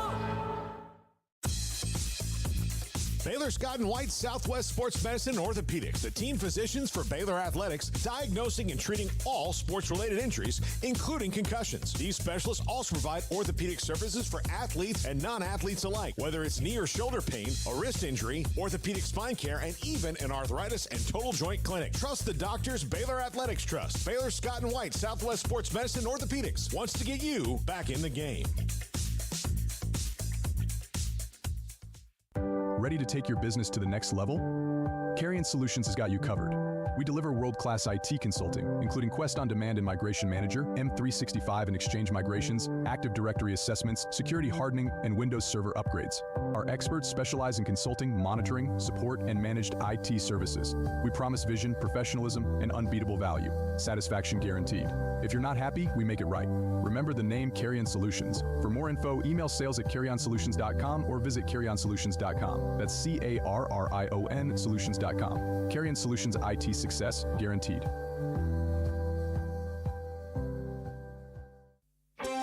Developed by Startup Waco, a nonprofit organization, GXG is a program designed to support the entrepreneurial development of Baylor University student-athletes through NIL activations. The program helps student-athletes maximize their platforms and offers a comprehensive support system for them to create and grow new businesses that not only benefit themselves, but also uplift the local economy. Fans who wish to support student-athletes can donate to GXG via the GXG NIL Fund. BaylorBears.com/GXG. Contributions to support NIL activations through GXG can be made at BaylorBears.com/GXG. For more information, follow @GXG_GreenXGold on social media and visit the official website www.gxg.startupwaco.com. GXG, empowering student-athlete entrepreneurship and uplifting the local economy through NIL activations. This is 365 Sports, powered by Sikkim365.com. The 4 o'clock hour is sponsored by Boozer's Jewelers, the wedding ring store, specializing in custom jewelry and repair, all in-house. Now here's David Smoak, Paul Catalina, and Craig Smoak. Welcome back. Paul Catalina, Craig Smoak, and joined by the Athletic Scott Docterman here with us on the show. And Scott, Kirk Ferentz, I know like no coach is pure as the driven snow, but he's not a guy who's had to deal with a lot of, NCAA violations in his career. So I guess it caught a lot of people off guard that he's going to be suspended for this game for this portal recruiting violation with Cade McNamara. And I know they've reported one about Caden Proctor as well. How did this all kind of come about, and what mistake did he make? Yeah, looking back at the recruitment of Cade McNamara in December of 2022, I mean, it was pretty obvious that Cade was going to hit the portal. And it was also very obvious at that point that Iowa needed a quarterback. And he had some pre-existing relationships with members of Iowa staff, John Budmeyer, who also will be suspended for the opening game. He was an analyst, and now he's the wide receivers coach. John Budmeyer previously recruited Cade McNamara, or tried to, at Wisconsin, provided with one of his first offers. So they had a really good relationship in the beginning. And then there are a few other people that are kind of crossed over, both Iowa and Michigan at that point. So Cade McNamara officially entered the portal the first possible day, which was November 28th, and then he ended up committing to Iowa on December 1st of that year, 2022.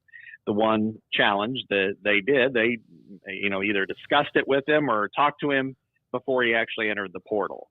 And as we know, that is a violation, a pretty serious one, and jumping the portal basically. And so it's impermissible contact. And after it was the NCAA contacted Iowa to let them know that they were investigating, and I believe it's been several months in advance, and probably is going as far back as January, if not more. Whether or not anybody turned them in, it's debatable. I know Cade has kind of spoken about the recruiting process. I think, in fact, his very first discussion about that was with his former quarterback coach, Jordan Palmer, on his podcast. And I think he kind of referenced that maybe Iowa did mention some things early. And that's really the crux of this whole thing. So Kirk Ferentz took ownership of it. He didn't try to fight it, didn't try to say it was only a cheeseburger or anything like that. He swallowed this whole thing, and it'll be the first time since 1998 Iowa will not have Kirk Ferentz on the sidelines for a football game. What happens if they score like 57 points on offense in this game, Scott? Well, they probably will. Yeah.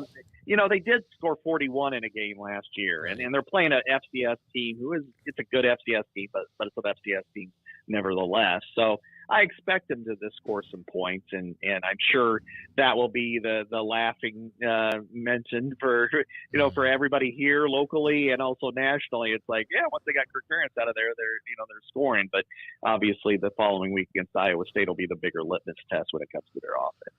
Scott, what is the difference in their offense from where it was? Because Kirk Ferentz isn't going to just all of a sudden install a Mike Leach offense there just because that might be what his fans want.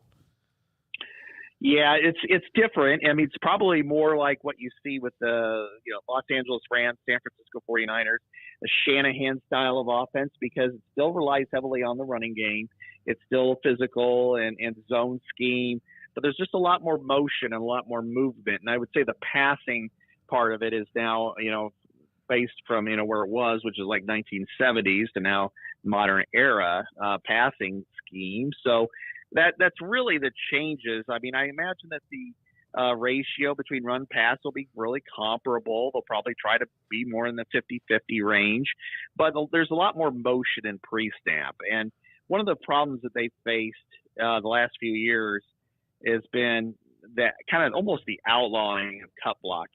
And the zone scheme that Iowa employs and has employed really is reliant upon that. And even when they're executing a perfect block, it gets called. And so they've really had to peel that off, and they haven't been able to counter off that. Well, the motions do a better job of that. So that's the expectation here, that with more motion, that will help loosen that up. They'll be able to run the ball better, and then the scheme and the style and some of the routes and the route concepts, I think, will be much better on offense. Scott, you've been covering the game for a long time.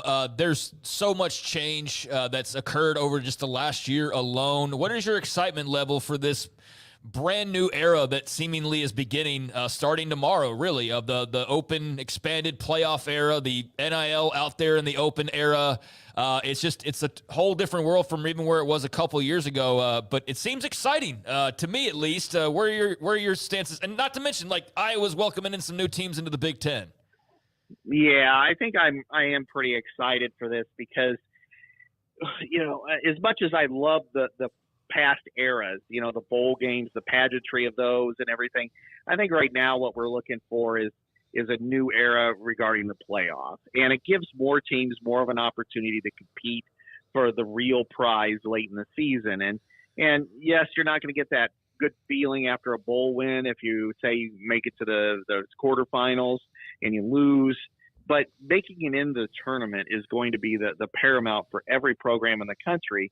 And it does provide some separation that the bowl games are going to have to figure out, especially that next tier, the Alamo Bowl, the Citrus Bowl, the bowl formerly known as the Outback. Some of those higher end bowls are going to really have to figure out how to make those games matter to people who are just have their hopes dashed of going to the playoff. But I really like the fact that when you go down the line, there's going to be games that matter. I mean, I look at, in the state of Iowa on Thanksgiving weekend, you've got Nebraska at Iowa on Black Friday night, and then the next day you've got Kansas State at Iowa State. And those two games have the opportunity to have major playoff implications, whether it's for the Big 12 championship spot for the Kansas State, Iowa State winner or one of the two teams. And then likewise, perhaps Iowa and Nebraska, there's kind of a belief that Nebraska might be on the rebound. If Iowa's, say, 10-1 going into that game, there's going to be a lot of people around the country watching that from their own perspective. Maybe they don't want Iowa to win because it hurts their chances of getting in the tournament, or likewise in the Big Ten, maybe they do, and then maybe Nebraska might knock them off. So I think this season will be much more interesting from start to finish than maybe we've seen ever before. Scott, I've seen you're a draft nerd, like I'm a draft nerd, and I've seen mock drafts coming out before the season. How early do you get started on do you dive into your draft nerdiness? I'm actually embarrassed to say that Nick Bumgarner and I are actually just did our draft yesterday, and we've got one coming out next week, which is the way too early one. So I have the even number of teams, he had the odd number of teams. So we actually did that yesterday. So how close? But I do think that it's a good exercise to do for someone who follows it. How close do you get? Do you think year to year on what you start now and where it winds up? Oh man, you're lucky to get half the players even in the first round, let alone where they're going to go and who's going to. Because every year there's a team that you think, man, this team's going to struggle to win, 2 or 3 games in the NFL, and all of a sudden they win 7, and you're like, wow, how did that happen? And then there's somebody who had a bunch of injuries and they fall, and so that just changes the whole dynamic of what happens with your draft. But I do kind of figure if you can sketch out who are right now my interest is who are the better teams in college or better players in college football? Who are the players that we need to watch this coming year at what positions? And then you look at the NFL conversely and you say, okay, what are the positions that these teams still kind of need? And it's not just a plug and play, 1-year deal for $5 million at corner, but they need a starter for, the next 5 to 8 years. And I think it's a good exercise to do it that way. Most people will scoff, but they'll still read it. But it is kind of fun. Scott Docterman of The Athletic. Scott, thanks for helping out every time you do. We'll talk to you again soon. All right. Thanks for having me. I appreciate it. All right. There we go. Scott Docterman. Next up, John Machota of The Athletic joins us to talk Cowboys. We'll talk to him, and then we'll dive back into the stuff we didn't get to, including kind of a deeper look at the SEC tiebreakers, and how that's going to go down. That's all coming up here in the next hour on 365 Sports. Get ready, Baylor fans. The ultimate game weekend experience awaits you at the Baylor Club. Kick off your weekend with our Friday Night Live pep rally. With live entertainment and special appearances from the Baylor Spirit Squad, it's the perfect way to start your game weekend with a roar. On Saturdays, don't miss our Knox Hall tailgate. Enjoy delicious food, ice-cold drinks, and great company as you gear up for the big game. And after the weekend's excitement, wrap it all up with our famous Bear brunches on Sundays. Don't wait. Make your game weekends legendary with the Baylor Club membership today. There are 26 letters in the alphabet, over 600,000 words in the dictionary, and just 3 of them said together can change everything. Let's order pizza. Those 3 words lead to dough made from scratch and 3 fresh signature cheeses that blanket golden crust in a heavenly melt on Marco's Pizza that'll blow your mind. So visit marcos.com to order and stop by Marco's Pizza in Belmead, China Spring, Woodway, and in Robinson. Marco's. Pizza lovers get it. With so many companies and policies out there, it gets so confusing shopping for insurance, and I never know if I'm getting the policy that's right for me. Luckily, I met the team at the Niche Group Insurance Agency. With the Niche Group, you can go to one company and get access to coverage options from many insurance carriers, and you get to speak to a real person about your specific coverage needs. With the Niche Group, I know I'm getting the right coverage at the right price. If you need insurance, talk to the experts at the Niche Group at 1-800-258-8302. TFNB Your Bank for Life is the official local bank of Baylor Athletics. Find out why more Central Texas are making TFNB their bank for life. Sign up for our Edge checking and savings accounts to earn interest or cash back. With 5 convenient locations and an award-winning mobile app, banking has never been easier. TFNB Your Bank for Life. Member FDIC.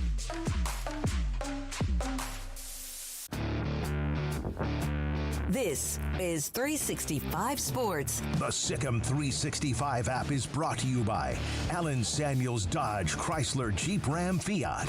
Come by, let's be friends. Welcome back, 365 Sports. Long time no see on this next guest, John Machota of The Athletic. John is finally back from Oxnard, and John, did you get home in a reasonable time yesterday? You got your flight canceled. You're supposed to be on us yesterday, but your flight got canceled. It did, but I got to bump it up a little bit, and so I didn't get the seat that I wanted, but I got home a little earlier, so that was fine. But I mean, that's just one of those things. Like, I'm never one of those to tweet at the airlines or complain or anything like that. I feel like they probably get enough of that, and so everything's great now. Hey. The only time I've ever tweeted at an airline, honestly, is the day that we met about our luggage at Spirit Airlines. That's how we met at Cowboys camp a few years ago. Is they brought your luggage to my room, and after I took all the loose change out of it, I brought it back.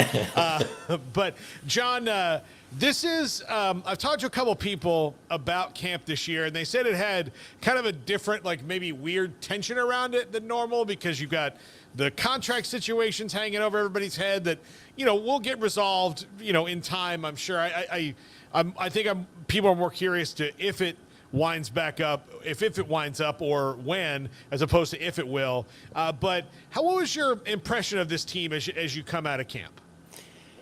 Yeah, the way I kind of looked at it is I just felt like the camp was a little bit maybe more boring than normal. There just wasn't a lot. While of course there's the CeeDee Lamb contract stuff and there's the Dak Prescott contract stuff, in terms of like on the field and that, I don't ever see how it impacted anything that happened when we were there watching those practices in Oxnard.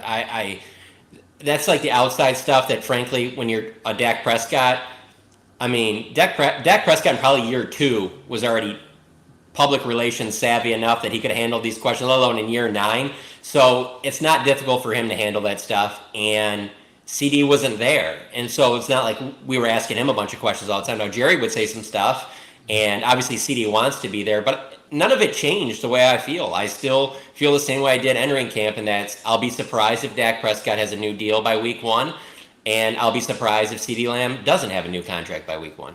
Yeah, I mean, he's got to get in there. They need him.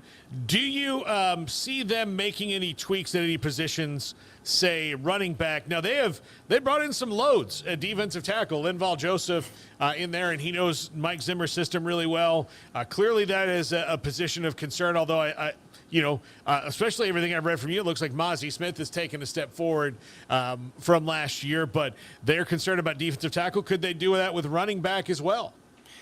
Yeah, they should, but I wouldn't be surprised if they go in this season with a group of Rico Dowdle, Ezekiel Elliott, Hunter Lipke, and let's say Deuce Vaughn. But yeah, they should probably kick the tires on some running backs that potentially are cut by other teams. I just don't know if that'll necessarily happen because I think they want to see what they have early in the season with this group. And with running back, you really don't have to invest much to potentially get one from another roster. And so I think that might factor in as well. The defensive tackle, I mean, Linval Joseph's 35. I mean, he hasn't played.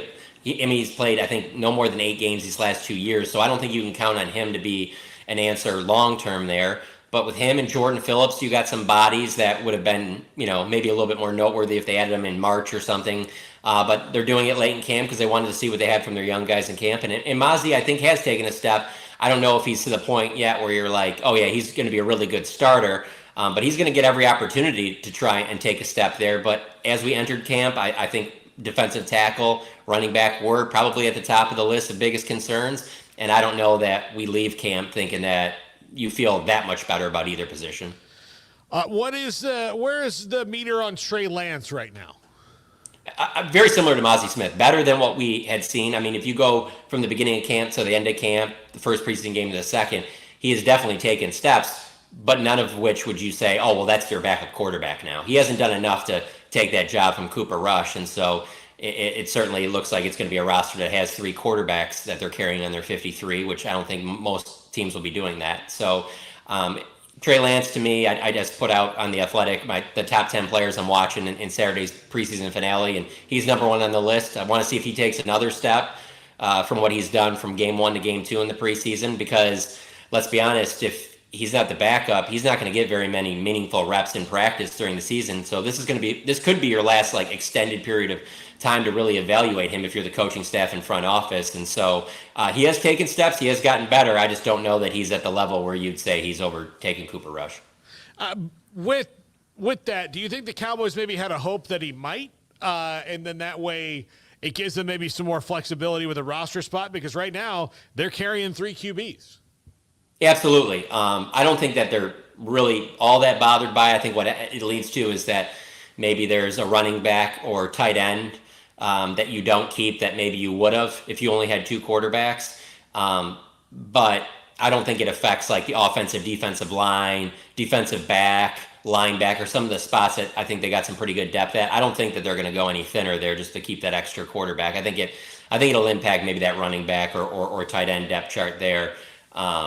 Because there's a lot of players at the bottom of both those depth charts that are kind of similar in terms of what impact they would make. So I don't think it's a major setback for them to have to keep 3 quarterbacks. To me, I don't think that there's just been enough there for you to go, oh, not only is this not your backup, but I don't know that you've seen enough that you'd say, well, if there's not a Dak contract done by the end of the season, there's a chance we can go forward with Trey Lance. I don't know that you've seen enough yet that you'd say that either.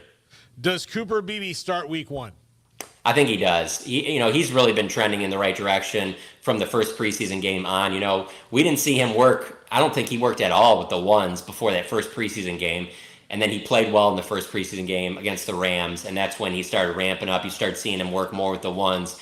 And these last few practices, I've seen him with the ones more than anything else. And so I do think so. I think it'll be much like Guyton at left tackle where they're fine with, hey, there's going to be some growing pains here. Both these guys are moving positions, but we think in the long haul it'll be worth it because these could be 2, starters on our offensive line for the next decade.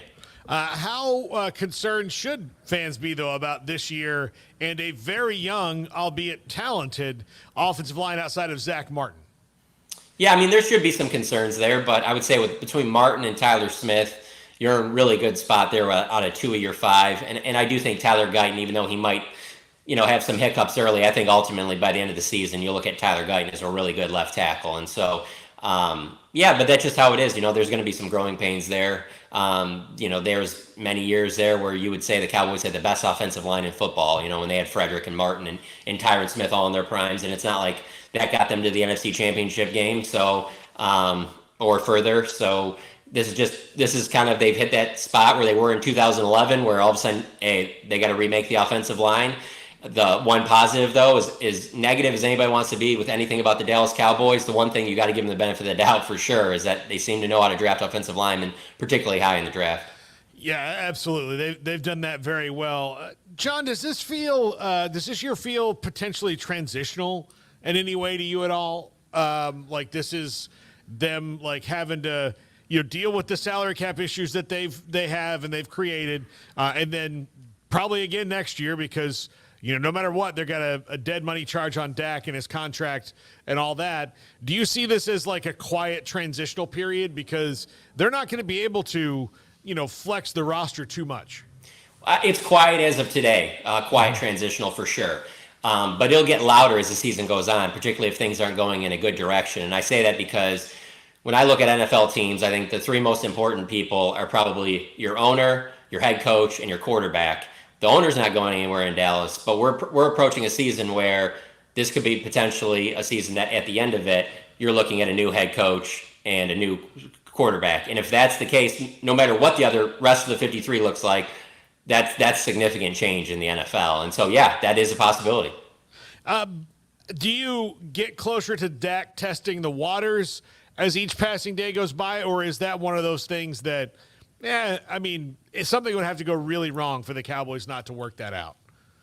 Yeah, I think things would have to go really wrong. I think the biggest thing is that as long as Dak has another good year like he had last year, I think the Cowboys ultimately give him what he's looking for. And if they don't, I think you could see a Dak Prescott that's annoyed with the Cowboys or becomes annoyed with the Cowboys where he's like, okay, so you guys think I'm the problem? Okay, well, we'll see. And then he goes somewhere else because he's getting his money regardless. I think he'd prefer for it to be from the Dallas Cowboys, but he's getting that top quarterback money from some team. There will be plenty of suitors for his services in March if the Cowboys are willing to go in another direction. And not that Dak said this publicly, but I do believe as a competitor that he probably has feelings like that. Like, and I'm in my early 30s, and I think I've played some really good ball in this league, good enough that there's a lot of teams that'll be interested in me. If you guys think that I'm the reason that we can't win in January and you want to go another direction, I think he'll be at peace with that. And I think we've seen signs of that when he's talked about the contract over the last few months. Yeah, John, there's always a position that the Cowboys take a risk financially on by not spending a lot of money. Forever it was safety. They put as little effort and money into safety as they could. And it was, some years it worked out, some years it didn't, but Jeff Heath was caught the ire of so many Cowboys fans over the years. Has that position now shifted, at least in the short term, to running back?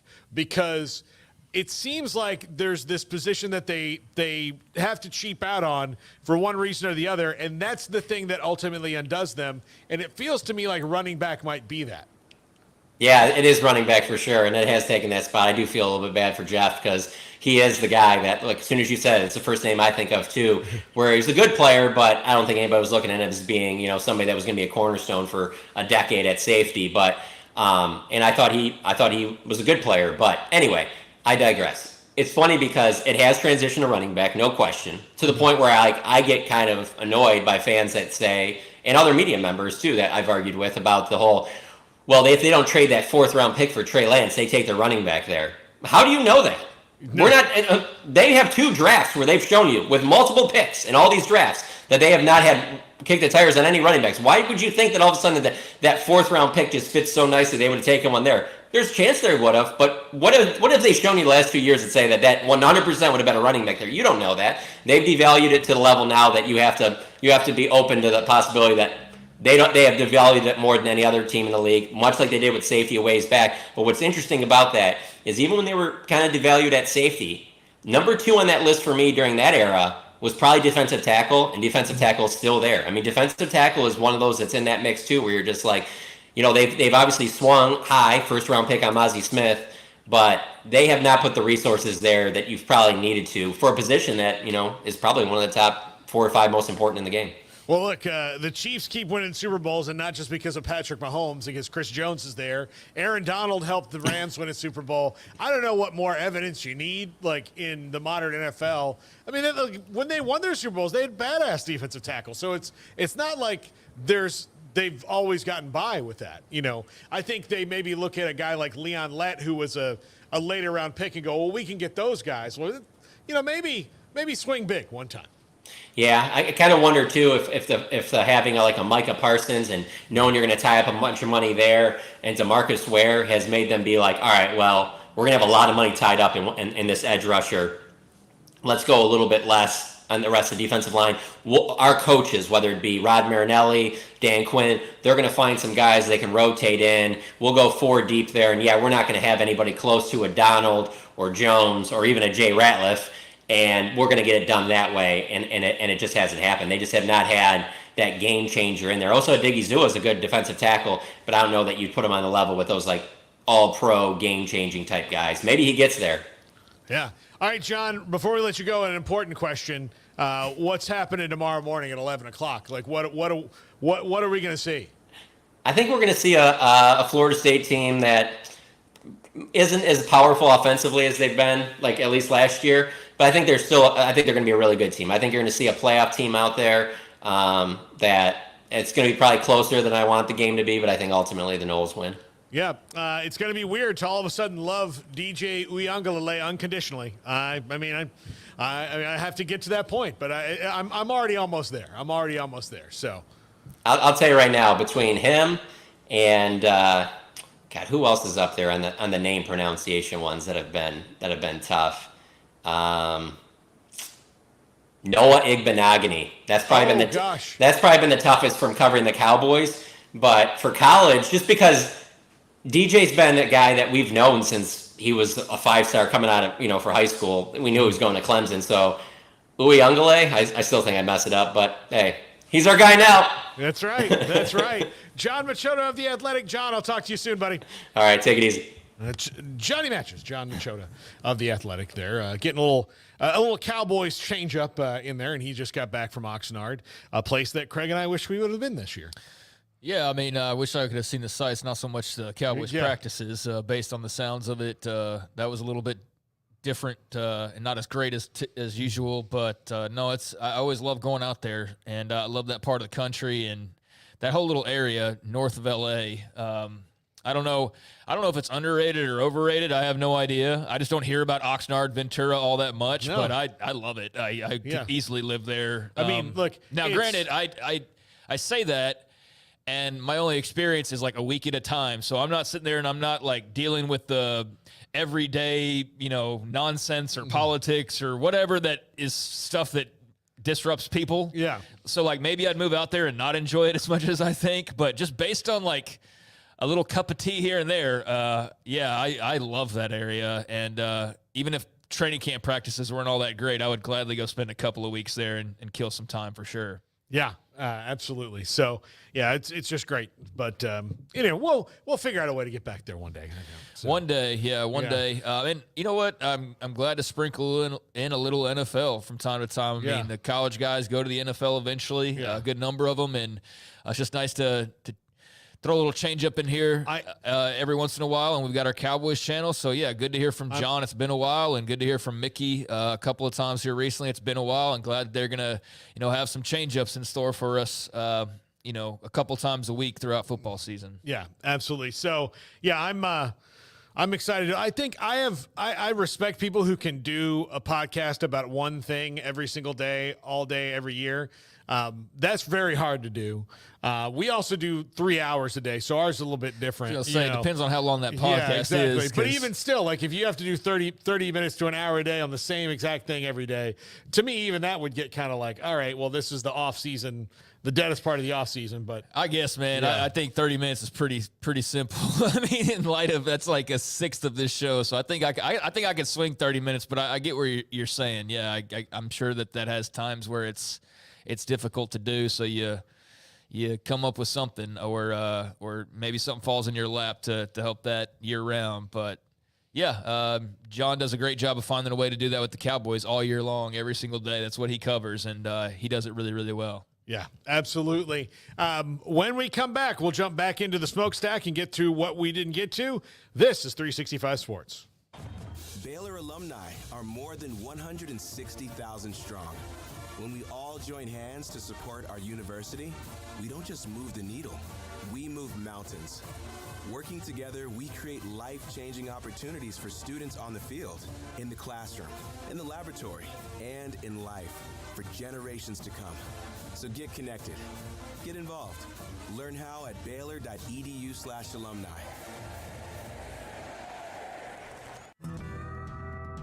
Midway Athletics and UBO Business Services are two names that exude winning. From Midway's top Central Texas Star test scores to college-like extracurricular facilities and UBO Business Services industry-leading customer service scores, you can trust in these two winning programs. Best of luck to Coach Joe Gillespie and the Midway Panthers. And look at your sticker on your office equipment. If it does not say UBO, call Midway Class of 2020, Duff, Daxon, Dane, or Sean Hunt at 254-709-2101 or ubeo.com.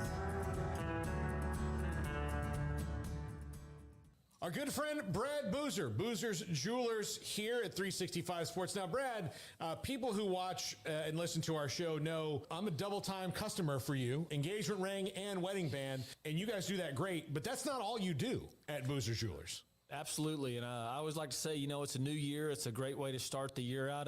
Go through your old jewelry. Go through your wife's jewelry box. Go through anything you're maybe not wearing, something that's broken, something that you're not using. We do a massive amount of custom work. We can take your old jewelry, old diamonds, old watches, and we can convert it into something special for you and make a one-of-a-kind piece of jewelry. And if that's not something you're interested in, a great thing is we can turn that into cash. So we buy gold, we buy diamonds, we'll buy Rolex watches, any kind of heirloom jewelry, anything that's maybe passed down to you. Boozer's Jewelers, where do they find you, Brad? We're at 1025 North Valley Mills Drive, right on the corner of Lake Air Drive and Valley Mills with the big clock on the corner. This is 365 Sports, powered by Sikkim365.com. This segment is brought to you by Bud Light. Enjoy the smooth, crisp taste of Bud Light beer. Easy to drink, easy to enjoy. Welcome back, 365 Sports. Paul and Craig, Smokey back on Monday. And this is where he... in case you're wondering, nothing's wrong. He usually takes a couple of Fridays off or a couple of days off before high school football season because it's bananas. He's done that as long as I've worked with him. So that's where he is. Where do we leave off, Garrett, with the we left off at the tiered sports from Ross Dellinger. Okay, Ross Dellinger earlier. And this is actually yesterday, and we had talked about this with Ohio State and how they're going to determine what sports to keep, what sports to fund, and all this. And Ross says here in this tweet that basically athletic departments plan to tier sports by de-investing in many of them to invest more resources in a small group of sports that, one, generate revenue, two, attract fans, and three, are capable of competing for championships. So, you are going to see the sports that they deem as dead weight, move down to the club level type status. And I think that's unfortunate a lot. And, what that's going to be, I'm happy for the sports that are going to get more scholarships that so richly deserve them. And there's going to be, some boom and bust things here for a lot of college athletes. But I mean, it's clearly where they're going now that they have to create a whole new system. Yeah, I suppose so. I mean, I don't think they have to. Yeah. I just think they're choosing to not want to spend their money on other sports that aren't making them money. Mm-hmm. I mean, that's what I think it is. I think they've got plenty of money to float volleyball, and the school would be okay, and the athletic department would survive, and Ohio State would still have millions of dollars to spend on Buckeye football. They just simply don't want to, and they would rather use that money on volleyball or whatever on football some more or on basketball. So I think the idea that most any school, especially somebody like Ohio State, is in need of having to make cuts for financial reasons is total bullshit. Especially when we're going to hear from some Big Ten lemming, the moment you start bringing up money in college sports of how much money the Big Ten's making and how much Ohio State makes compared to, are we really talking about Ohio State needing to cut sports? If they're having to cut sports, then other schools, the majority of schools in America, are having to drop multiple sports if Ohio State can't afford it. So, I think that this is going to be a convenient reason for schools to drop sports because they want to do that and because it's less of a pain in their ass to have to float sports that aren't making them any money because Ohio State has the money to float these sports that they might potentially cut. But, the narrative's out there of, well, we got to pay the players now. We can't do A&T anymore because we just simply, even though that probably costs like a few $100,000, for a year, they got to spend that on the freshman quarterback now, or whoever or whatever. So, I just think it's a convenient excuse. I do think that's valid for other schools not named Ohio State. That they're going to probably have to do that. But I don't think it's going to start at the Big Ten level or even the Big 12 level. I think that's going to start at like Stephen F. Austin and teams who really don't make any money outside of the men's basketball tournament, basically, if they're even fortunate to do that on a regular basis. So, I don't know. I see that. That's where my immediate thought goes. And I know that's like super negative, but I'm not going to believe any of this. We don't have money crap. I haven't believed that for a long time, but I definitely don't believe it anymore because like I said, I could Google in 10 seconds and find multiple tweets bragging about how much money Ohio State makes and how much money the Big Ten makes and how, if anything's getting killed off, the conversation about killing off everybody but the Big Ten and the SEC because they have so much money. So Ohio State needing to cut sports, I don't think they need to do anything like that. They don't need. They want. They want to. Yeah, they want. That's a totally different thing. So moving on, Craig, you sent this in. Bedlam will continue at least in basketball. So that's good news, I guess. I mean, if you're a fan of those teams. So they finalized a contract to play the annual Bedlam game on December 14th in Oklahoma City. So, I think that's good. I think, it's good to see Bedlam continue to be played in some form or fashion. It's not football, which is what I think most would prefer. And I know there's plenty of Oklahoma fans that don't want to play Oklahoma State in anything. And there's plenty of Oklahoma State fans that feel the same way about Oklahoma. And if they were to never play in anything again, I think there'd be plenty of people probably okay with that, but I don't know. I think we kind of learned from Texas and Texas A&M that didn't do any good for anybody. Like, what did that do ultimately, them not playing each other? Just wipe out an entire decade of A&M and Texas players not being able to play each other in football? That's all it did. It didn't, prove a point. It didn't even really hurt either one. It didn't help them in either. I mean, maybe in a certain football season, maybe it did, that they avoided each other, but not all that regularly did it end up mattering during this stretch. So I don't think that's good when rivalries go away. So the idea of them just not playing in anything, I don't love the idea. Never did. So we'll see. Football's probably a ways down the line. But basketball, it just makes sense. You're right there. Like, why not play each other? You're on the same level. Play each other in basketball. So, I'm all for this, and I was glad to see that. I don't, however, love the idea of a neutral site game. That part of it doesn't register very well with me because I just don't enjoy neutral sites, especially when you got two teams who are that close to each other.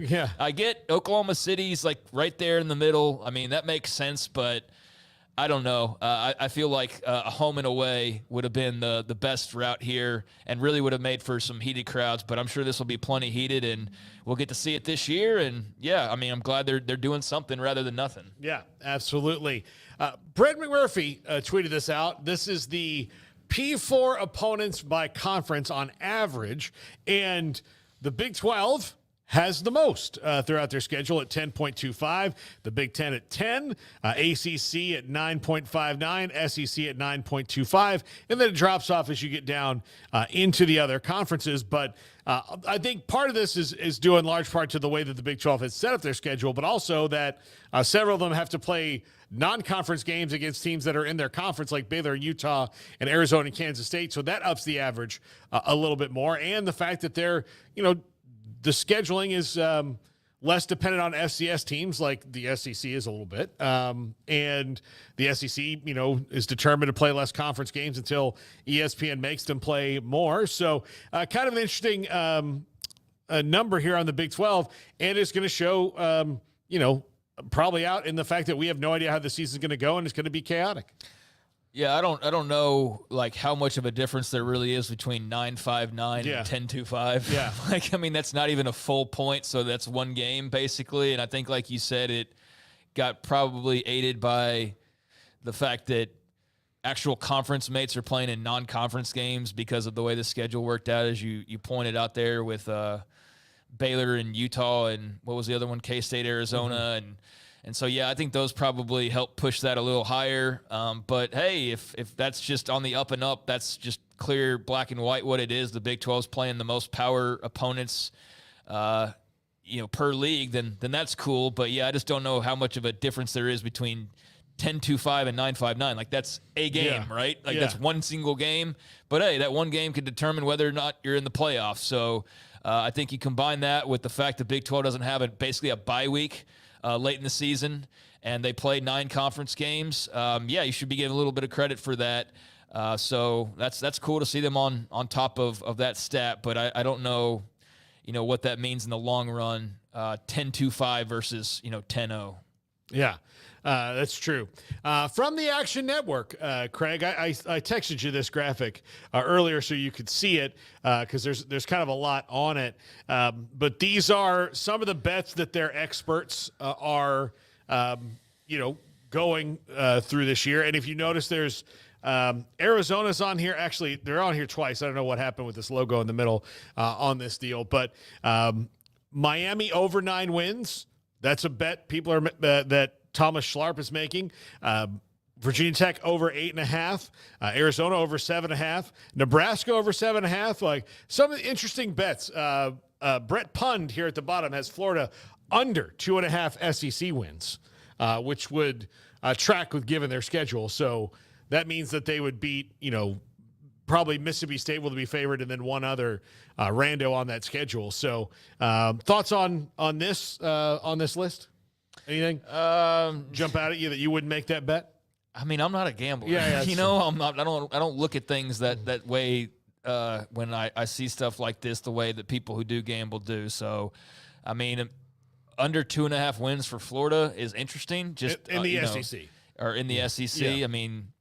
I guess in the SEC that's a little bit different, huh? Yeah, because I was thinking just in general that would have been a pretty dumb bet because I don't think there's any way they're only winning 2 games, no matter how tough that schedule is. But, that one I think will be certainly one to watch and could get a little bit interesting if they really are as beat up as people expect them to be by the end of the year. And that would obviously spell disaster for that staff. If they were to win 2 SEC games, it's hard to overcome that. I'm interested in Matt Rule in Nebraska and seeing what they do. 8 wins, I don't think is out of the question. I don't know how much higher you would go than that, but certainly over 7.5, I think seems like fair jump from last year and all of the Raiola praise and the excitement level that's being built up there. So that would obviously be huge if Matt Rule can pull that off. And then, Arizona over 7.5 wins. I think that's a pretty fair bet. I'd be shocked. I know our buddy Jason Shear would be shocked if Arizona didn't win at least 7 games. So I think people are a little bit split on how good they're going to be.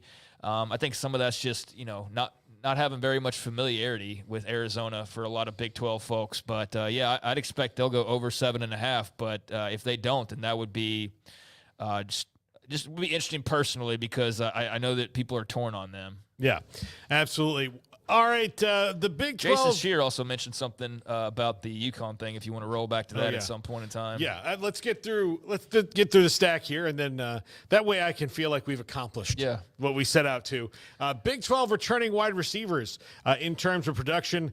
Tetaroa McMillan on top. LeJonte Wester, who I think not enough people are talking about at Colorado because I know they have other receivers, but this guy's a reception machine, and given that he runs all kind of different routes, that's going to be interesting. Brennan Presley, Jaden Higgins, Josh Kelly, on down the list, Kobe Hudson. Not a ton of yards returning on this list, but also this is an offense or a conference that usually spreads it out a little bit. But, Gary, you were not impressed with these numbers, were you? Well, no, I mean, I think it's kind of it's weird to see these receivers have less than 1,000 yards. Maybe that's just me. I just think with the game being spread out and so wide open, you would see more 1,000-plus yard receivers. But I also think one note when you look at this list that's intriguing is only 4 receivers on this entire list played in the Big 12 last year. So, like, that's going to be intriguing to watch to see how those numbers change as they make the transition into the league. But I do think it's kind of odd that you have just 2 guys that are over 1,000 yards receptions. Yeah, Ashton Hawkins didn't play in the league last year, and Tet McMillan and LeJonte Wester and Josh Kelly didn't, right? He's a transfer. It's just Brendan Presley, Jaden Higgins, Kobe Hudson, and Rashad Owens. Everybody else played outside of the Big 12 last year. Wow. Okay. There you go. Craig, thoughts? They need better receivers in this league to step up and make more of a splash as far as putting up more yardage. Like Garrett mentioned, to make a dent in the national conversation if that's what you're looking for them to do. Yeah, nothing too impressive. Most of the impressive receivers are either brand new or have moved on. So I think you're going to definitely get a boost from Arizona with Tetaroa McMillan and maybe even a young guy coming in like a Micah Hudson at Texas Tech. But the best receivers were on Texas last year. And I think, Oklahoma had their fair share of really good wide receivers over the last few years. So, Arizona will help make up for some of that. And I know the other teams coming in, Travis Hunter, for example, could help offset some of that as well. Some of those, I don't know if they're really like losses, but you know what I mean. As far as like the star power goes, I think they'll help replace some of that. But yeah, it's not. I show that graphic every time you hear some talking head say that the Big 12's this throw it around and score 1,000 points league, which it hasn't been in several years. So again, when you hear that, that's like the red alert that this person does not know what they're talking about when it comes to the Big 12. But beside that, yeah, it's not that league anymore. So not seeing really huge numbers, and I think that just is a sign of what I'm talking about, of that it's become more of a rushing league. But I do think there's some talented players that could have 1,000-yard types of seasons. But, yeah, it just wasn't that last year in particular and leading into this year. Pro Football Focus has put out their top Big Ten quarterbacks going into this season via Dalton Wasserman. And I do not agree with their assessment of any of these guys at all, and that's why they put these things out. But Dylan Gabriel at number 1, yes, I'll buy that. He's the best quarterback right now in the Big Ten. Drew Aller at number 2, Tyler Van Dyke after the last 2 years at 3rd, above Will Howard, who in that time has won a conference title. Will Rogers, who set passing records at Mississippi State, a school that had a bunch of that. Like I don't know. I'm not nuts about this, but there are also 18 quarterbacks they have to rank. So it's different and tough to say, but I do not agree with Tyler Van Dyke at number 3, given his performance the last couple of years. Yeah, I just can't wait for the effing games to get played, man. I'm so sick of lists and rankings to the point of like we've seen those, and I just can't wait to see if you're right or not on Tyler Van Dyke. I'm with you. Like, to be clear, I'm with you, but yeah, I mean, we've seen every possible ranking at this point, and that one's a little bit surprising to see him as high as he is. I know people are, somewhat split on Dylan Gabriel and, how elite he will be, but I think, yeah, he's in store for a pretty massive year. I don't know why you would think otherwise, so it makes sense to see him on top. Very, very interested, though, in this new look Big Ten and just what the influx of teams turns this into ultimately, and how much different it looks, if at all. But with Nebraska and Raiola, I'm very excited to see how that works. Orgy in Michigan, he's a Texas guy, excited about that. So yeah, some interesting names, and just a diverse mixture with these 4 Pac-12 schools now being in the Big Ten. But Dylan Gabriel makes sense as number one, and I'm with you. I'm not super high on Tyler Van Dyke, and really not the most impressive quarterback list, really. A lot of unknown on this list for the Big Ten. There's not just an array of stars like there was in the Pac-12 last year. There's a lot of, you expect them to be pretty good, but how good they are proven-wise is it remains to be seen. And even Will Howard, who's played a lot, like there's a lot of wondering about how good he's going to be for Ohio State, right? So, this is a diverse and interesting mix of guys we're going to see in the Big Ten this year. Yeah, it's going to be different for sure. Number 9, the first mock draft that we'll throw up. I asked Scott Docterman about this for a reason. Is out, at least the top several picks. Carson Beck going number 1 overall. James Pierce Jr., who we had in the top 5 this week. Kelvin Banks also in the top 5 this week. High up there, Will Johnson, Mason Graham. All those guys have been up there in that. And, just an interesting look at where people think the top 10 NFL picks are going to be right now, with Carson Beck being that number 1 overall and Shadur Sanders going 4th overall, which would not surprise me at all. No, I think he's widely expected to be one of the top quarterbacks in this upcoming draft. It's just a matter of how high he can go. So, yeah, I mean, number 4 seems pretty valid. Carson Beck at number 1 makes a lot of sense. I don't know if we ever go back and actually cross-check the mock drafts dropped this time of year versus what they ultimately look like. I feel like they're typically pretty different by the time the season rolls around, but not necessarily at the top. So the top guys are pretty usually going to be the top guys. And then the rest of the first round is, I think, typically pretty different from what we get this time of year, when guys are just – because you don't even know the ranking of the teams picking. So it's like – I mean, they're fun to look at, and I do think Carson Beck and Shadur will be like the top guys when that time comes.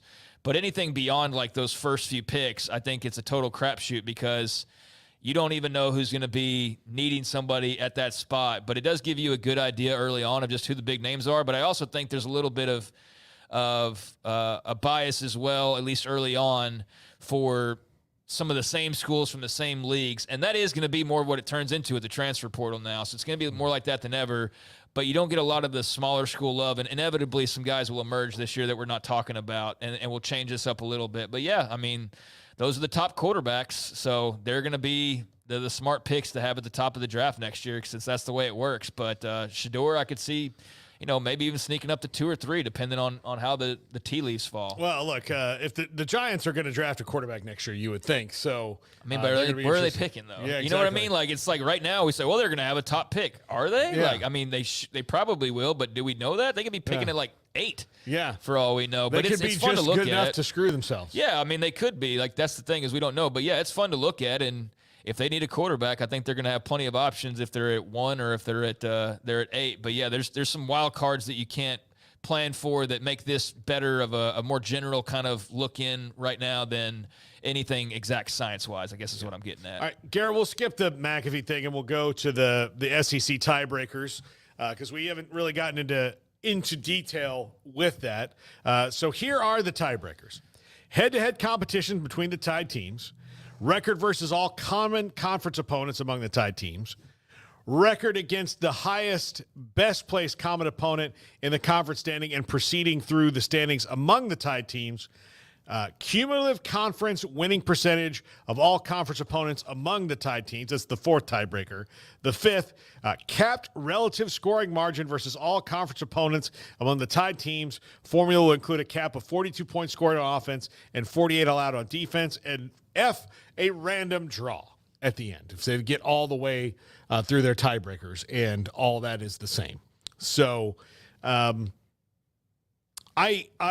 tried to think about this and I've tried to see where like this could, wind up in a one true champion thing, but I don't see it.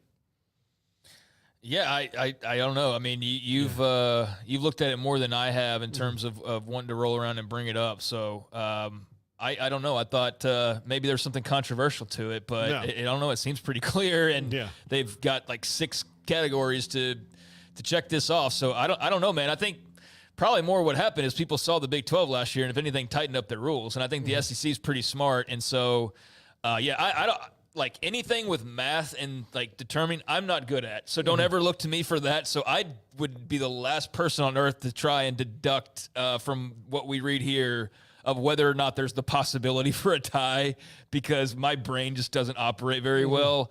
But I would think that, especially given last year, they've accounted for, and bringing in 2 new teams and knowing, hey, we've got 16. What does that mean? What's that going to look like?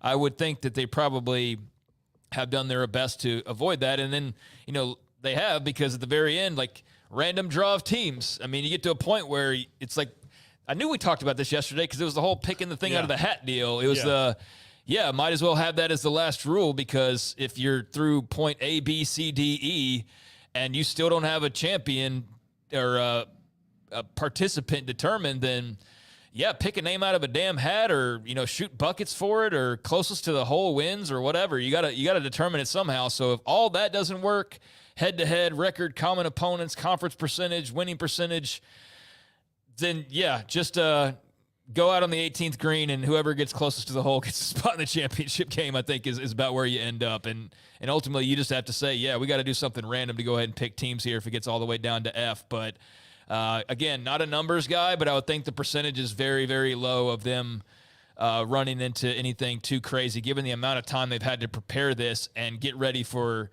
all of the possibilities of a 16-team conference. But who knows? Maybe they'll surprise us and there will be some calamity. I just don't think they operate that way. I think you foresee that. And if anything, last year was a sign of how the Big 12's operated, where, hey, we're one true champion.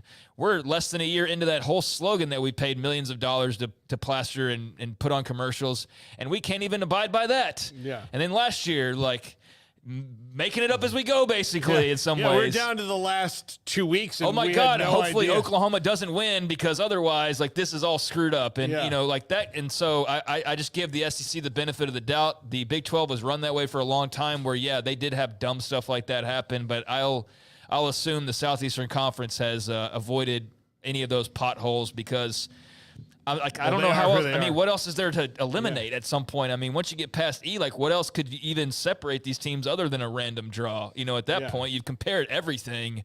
So having head-to-head, that's the easiest. And then record versus common opponents in the conference, that makes sense. That's pretty typical. And then, I guess you just hope you don't get into anything past that point, because then you're really in a bit of a pickle. But with these bigger conferences, I do wonder what situations we're going to run into with so many teams not playing each other, and how often maybe we do see sort of a log jam because of that. That remains to be seen. Yeah, absolutely. All right, let's talk a little bit more about Yukon, potentially the Big 12. Jason Scheer had a tweet about it. I mean, he was a guy who obviously we talked to a good bit, and for those who are just joining us, there was a report earlier today from The Athletic, and it was from Andrew Marchand, who we know is pretty plugged in. It was a guy that we talked to quite a bit as well during the stuff from last summer.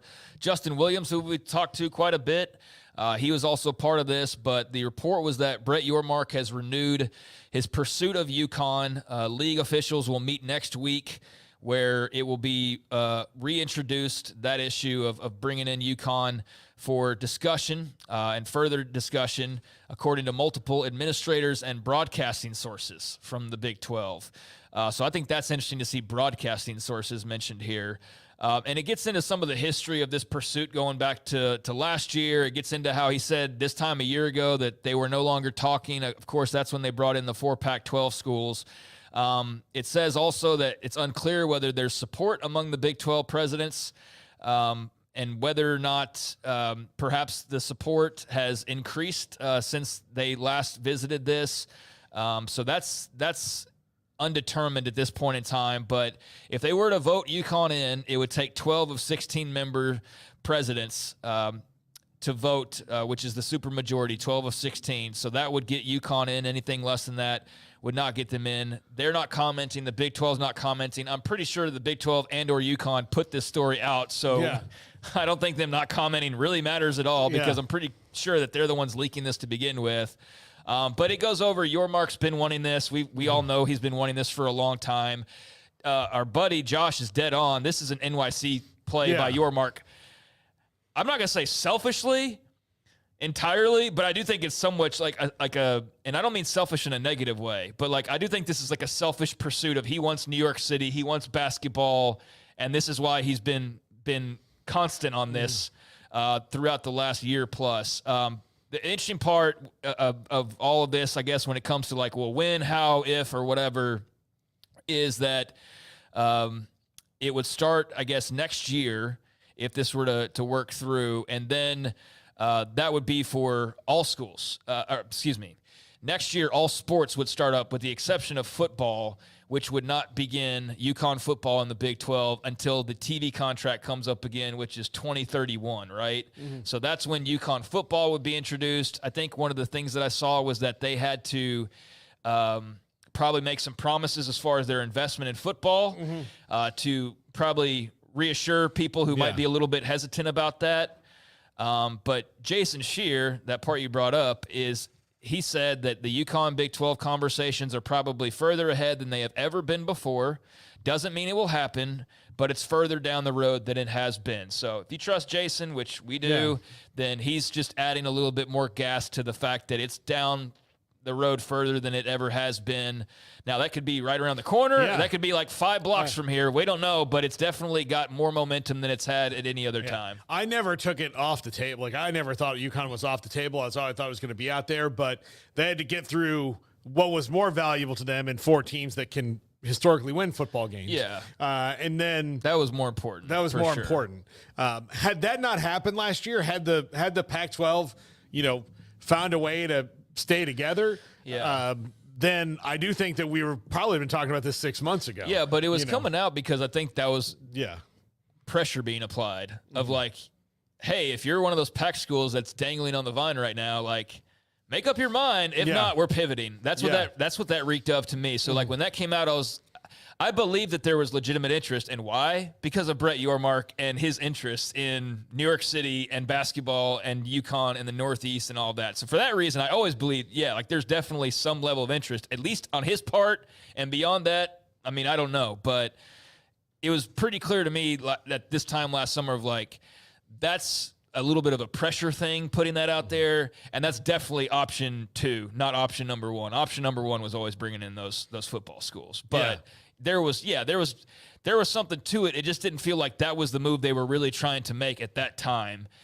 It felt like you're trying to rattle the cage a little bit. But yeah, I'm like you. I'm not surprised to see this roll back around. No, this was never gonna be off the table. Not if you're talking about being the premier basketball conference and spreading east to west and doing all that. I mean, you've gone west, buddy. Like, so when people go like, all right, what's left? Well, at some point you got to go east. And this leads me to believe that if the ACC does fall apart, one of the first schools getting a call is going to be Duke. I mean, that would make a lot of sense. Yeah. I mean, like, I don't know how interested they would be in it, but I don't know if you're saying, hey, we got UConn and we got Kansas. Like here's the problem with the Big 12 though. Can you guarantee that all these schools are in your conference in 5 or 10 years? Yeah, so, like, if you go, we're all basketball, and the Big Ten says, thanks, Kansas, we're going to take you, and, something along those lines, then you can still be the best basketball conference, but that's going to be a hell of a hit. So, like, that's the part about, like, the basketball okay, can you ensure Kansas is here for another 20 years? Yeah. Because if you can, then great. If not, like, I don't know how excited I get for a Kansas-less replaced by UConn I don't know, man. That doesn't sit as well to me because then it's not.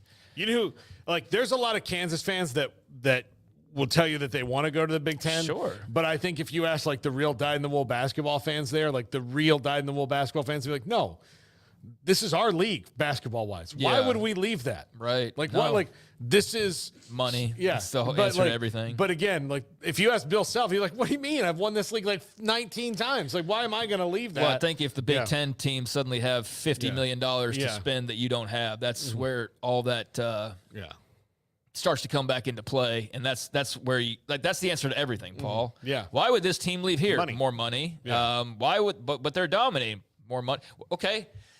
Why would UConn leave where they are? Yeah, more money. More money. Their television deal for basketball is only $4 million per school. Right. So that's why would they leave? They're back-to-back national champions. Why would they leave? They've got regional rivals. But they could still. Here's the thing.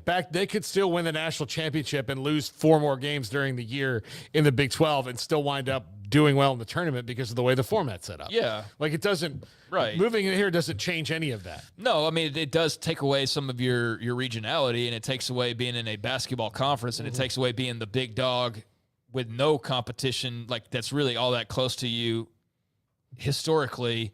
So yeah, if you're fine not being like the belle of the ball and being just one of a few of them, or one of the top two in the conference, then yeah, I mean the answer is money. Like that's why you would do it. Bigger games, obviously, you get to go play at Kansas, go play Arizona. Don't want to forget about them. Play Baylor, play Tech, whoever. I mean it would make a lot of sense, and I don't know how realistic it is to be independent in football, especially when you're not a big football powerhouse or an armed forces academy who even they are now abandoning the independence, right? So how feasible or how beneficial is football independence at this point for Yukon? For that reason, it would also make a lot of sense. But yeah, Jason's saying that it's further down, but not guarantee anything. Ross Dellinger had also mentioned that there were meetings last week with Yukon officials and Big 12 ADs in Dallas. So yeah, it sounds like I said earlier, Yukon would join in all sports, but football would have a runway before full membership in 2031. That was the exact quote. So yeah, football would be a situation where they'd need to ramp up things and invest and track upwards to then become full-fledged football in 2031. And I had somebody go like, why would you not like this? It's like, for me personally, if it helps the Big 12, great. I'm not the biggest basketball fan. So, like, when you say Yukon to me, basketball, I know that would be great. I'll watch. Like, don't get me wrong. But it's just not, like, what tickles my personal fancy. Yeah. Like, I'm thinking about football. So, from a football standpoint, this does nothing for me. For football, this, like, it's the opposite of attractive. Exactly. Exactly. It's one of those things where you're like, hey, if we were like doing picks, we're like, all right, let's get to, Arizona State, Yukon. And I'd be like, oh, God. All right, well, cool. Okay. I mean, we would. But from a basketball standpoint, yeah, it's a slam dunk, pun intended, if you were to go that route. But when I got asked that question about, why would you not like this? There's things beneficial here. I had not originally seen the part about the football joining at 2031. That changes my mind a little bit. Like the fact that they wouldn't just roll on in as is. Instead, you'd have like a 5-year ramp up, or more than that, like a 6-year ramp up period to kind of get their house in order. I think that, it doesn't sway me entirely the other way, but it's better than just joining as is right away in football. So yeah, that makes it a little bit better from my personal selfish angle of this whole thing. But yeah, there's clearly more to come in this regard, and not guaranteeing anybody reporting here, but certainly it seems like there's a lot of smoke and clearly some fire out there as well. Once again, with the Big 12 and Yukon. Yeah, absolutely. All right, when we come back, my top 5 as we head into the weekend. That is, today is wide receivers and tight end. 4 wide receivers and a tight end. Some people would say, why didn't you do 2 tight ends? Look, I understand modern college football. I got to have 4 wide receivers that can do different things on this team as I build the perfect college football team. This is 365 Sports.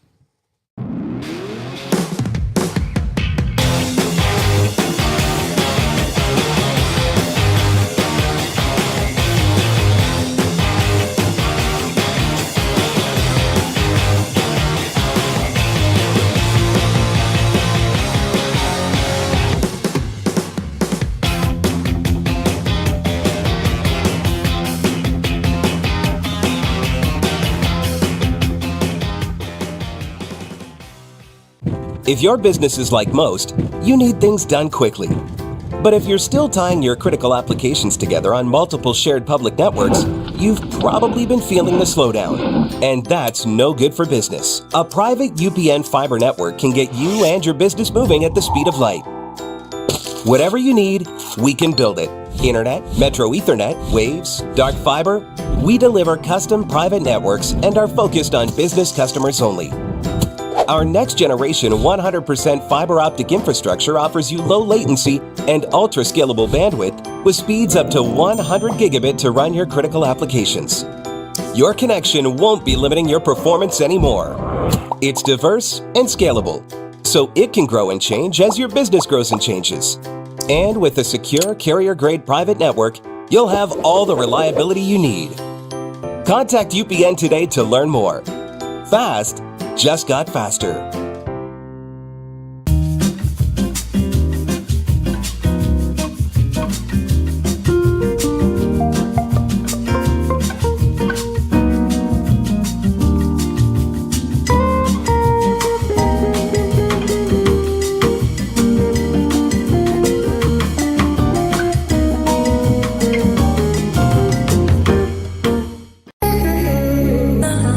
For Paul Catalina's Top 5, brought to you by Texas Beef House. Where's the best beef in Texas? Your house when you order from Texas Beef House. Unleash the flavor of Texas raised Wagyu. From our pasture to your plate, TexasBeefHouse.com.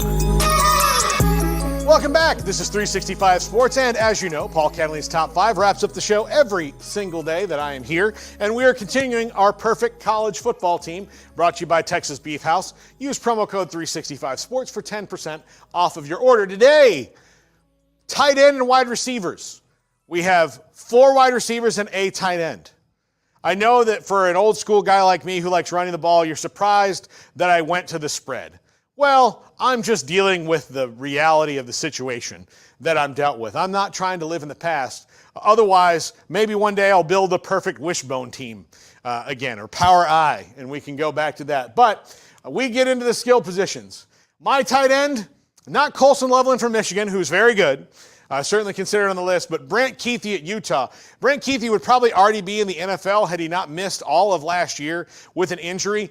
Remember, he took over for Dalton Kincaid, who is amazing, and they didn't miss a beat with Brant Kuithe in that lineup. And he and Cam Rising have a special connection. They're both coming back with a vengeance to, prove to the world that they've still got it. This is going to be Utah's touchdown machine this year. Great blocker, great down-the-field blocker, great inline blocker, all those things you say. Plus, he's got fantastic hands, super athletic, great route runner, everything you want in a tight end. I love Brant Kuithe at Utah, one of the best players in the country. The wide receiver position, let's start with the best one here. This is your all-around superstar wide receiver in Luther Burden. I think he'll be the 4th pick in the draft this year. That's about the wide receiver spot, depending on quarterbacks this year. But Luther Burden, he can do everything. They can put him back and return kicks. They probably won't have to do that this year. But he is going to have, I would say, probably 12 targets a game, if not 8 to 10 catches in most of the games that Missouri is successful. He is huge. He's huge for them. He's not huge in general. This is a guy who's barely under 6 foot and just a speed demon, but really also compact and strong, big arms, big legs, and can run after the catch. Our next wide receiver on the list, Casey Concepcion at North Carolina State. And you may not have heard of him as much, but you need to watch because he is going to be fun, and he's got Grayson McCall right now. This is a big play threat, a guy who's really good in the red zone, and he's also really good at getting you a first down. He's going to be a big reason that NC State will probably hang in the ACC race all year long. It would not shock me to see them in the title game. I'm telling you right now, if NC State is in the title game against whoever else, it would not shock me to see them be this year's Louisville with the addition of Grayson McCall. That is a really, really well-coached team, and they've got a lot of talent, particularly this guy right here. Next up at wide receiver, Teteroa McMillan from Arizona. This is the Terminator right here. He's built in a lab to destroy you. Like, that's what he's there for. Tall, fast, big hands, catch radius, all those buzzwords you hear. Ted McMillan got them all. Absolutely has them all. And I can't wait to see him in the Big 12 this year. He's a touchdown machine. He's a first down machine. He's a big play machine. Everything you want in a wide receiver lives in Ted McMillan. And finally, my last one. Not a guy who's on any All-American teams. And he's a transfer, obviously, from Alabama, and he's at Texas now. But Isaiah Bond is Mr. Big Play. You need that huge play. Remember, in Alabama last year at Auburn, he's the reason. Isaiah Bond and Jalen Milroe are the reason that they were even up for discussion for the national championship game. The CFP.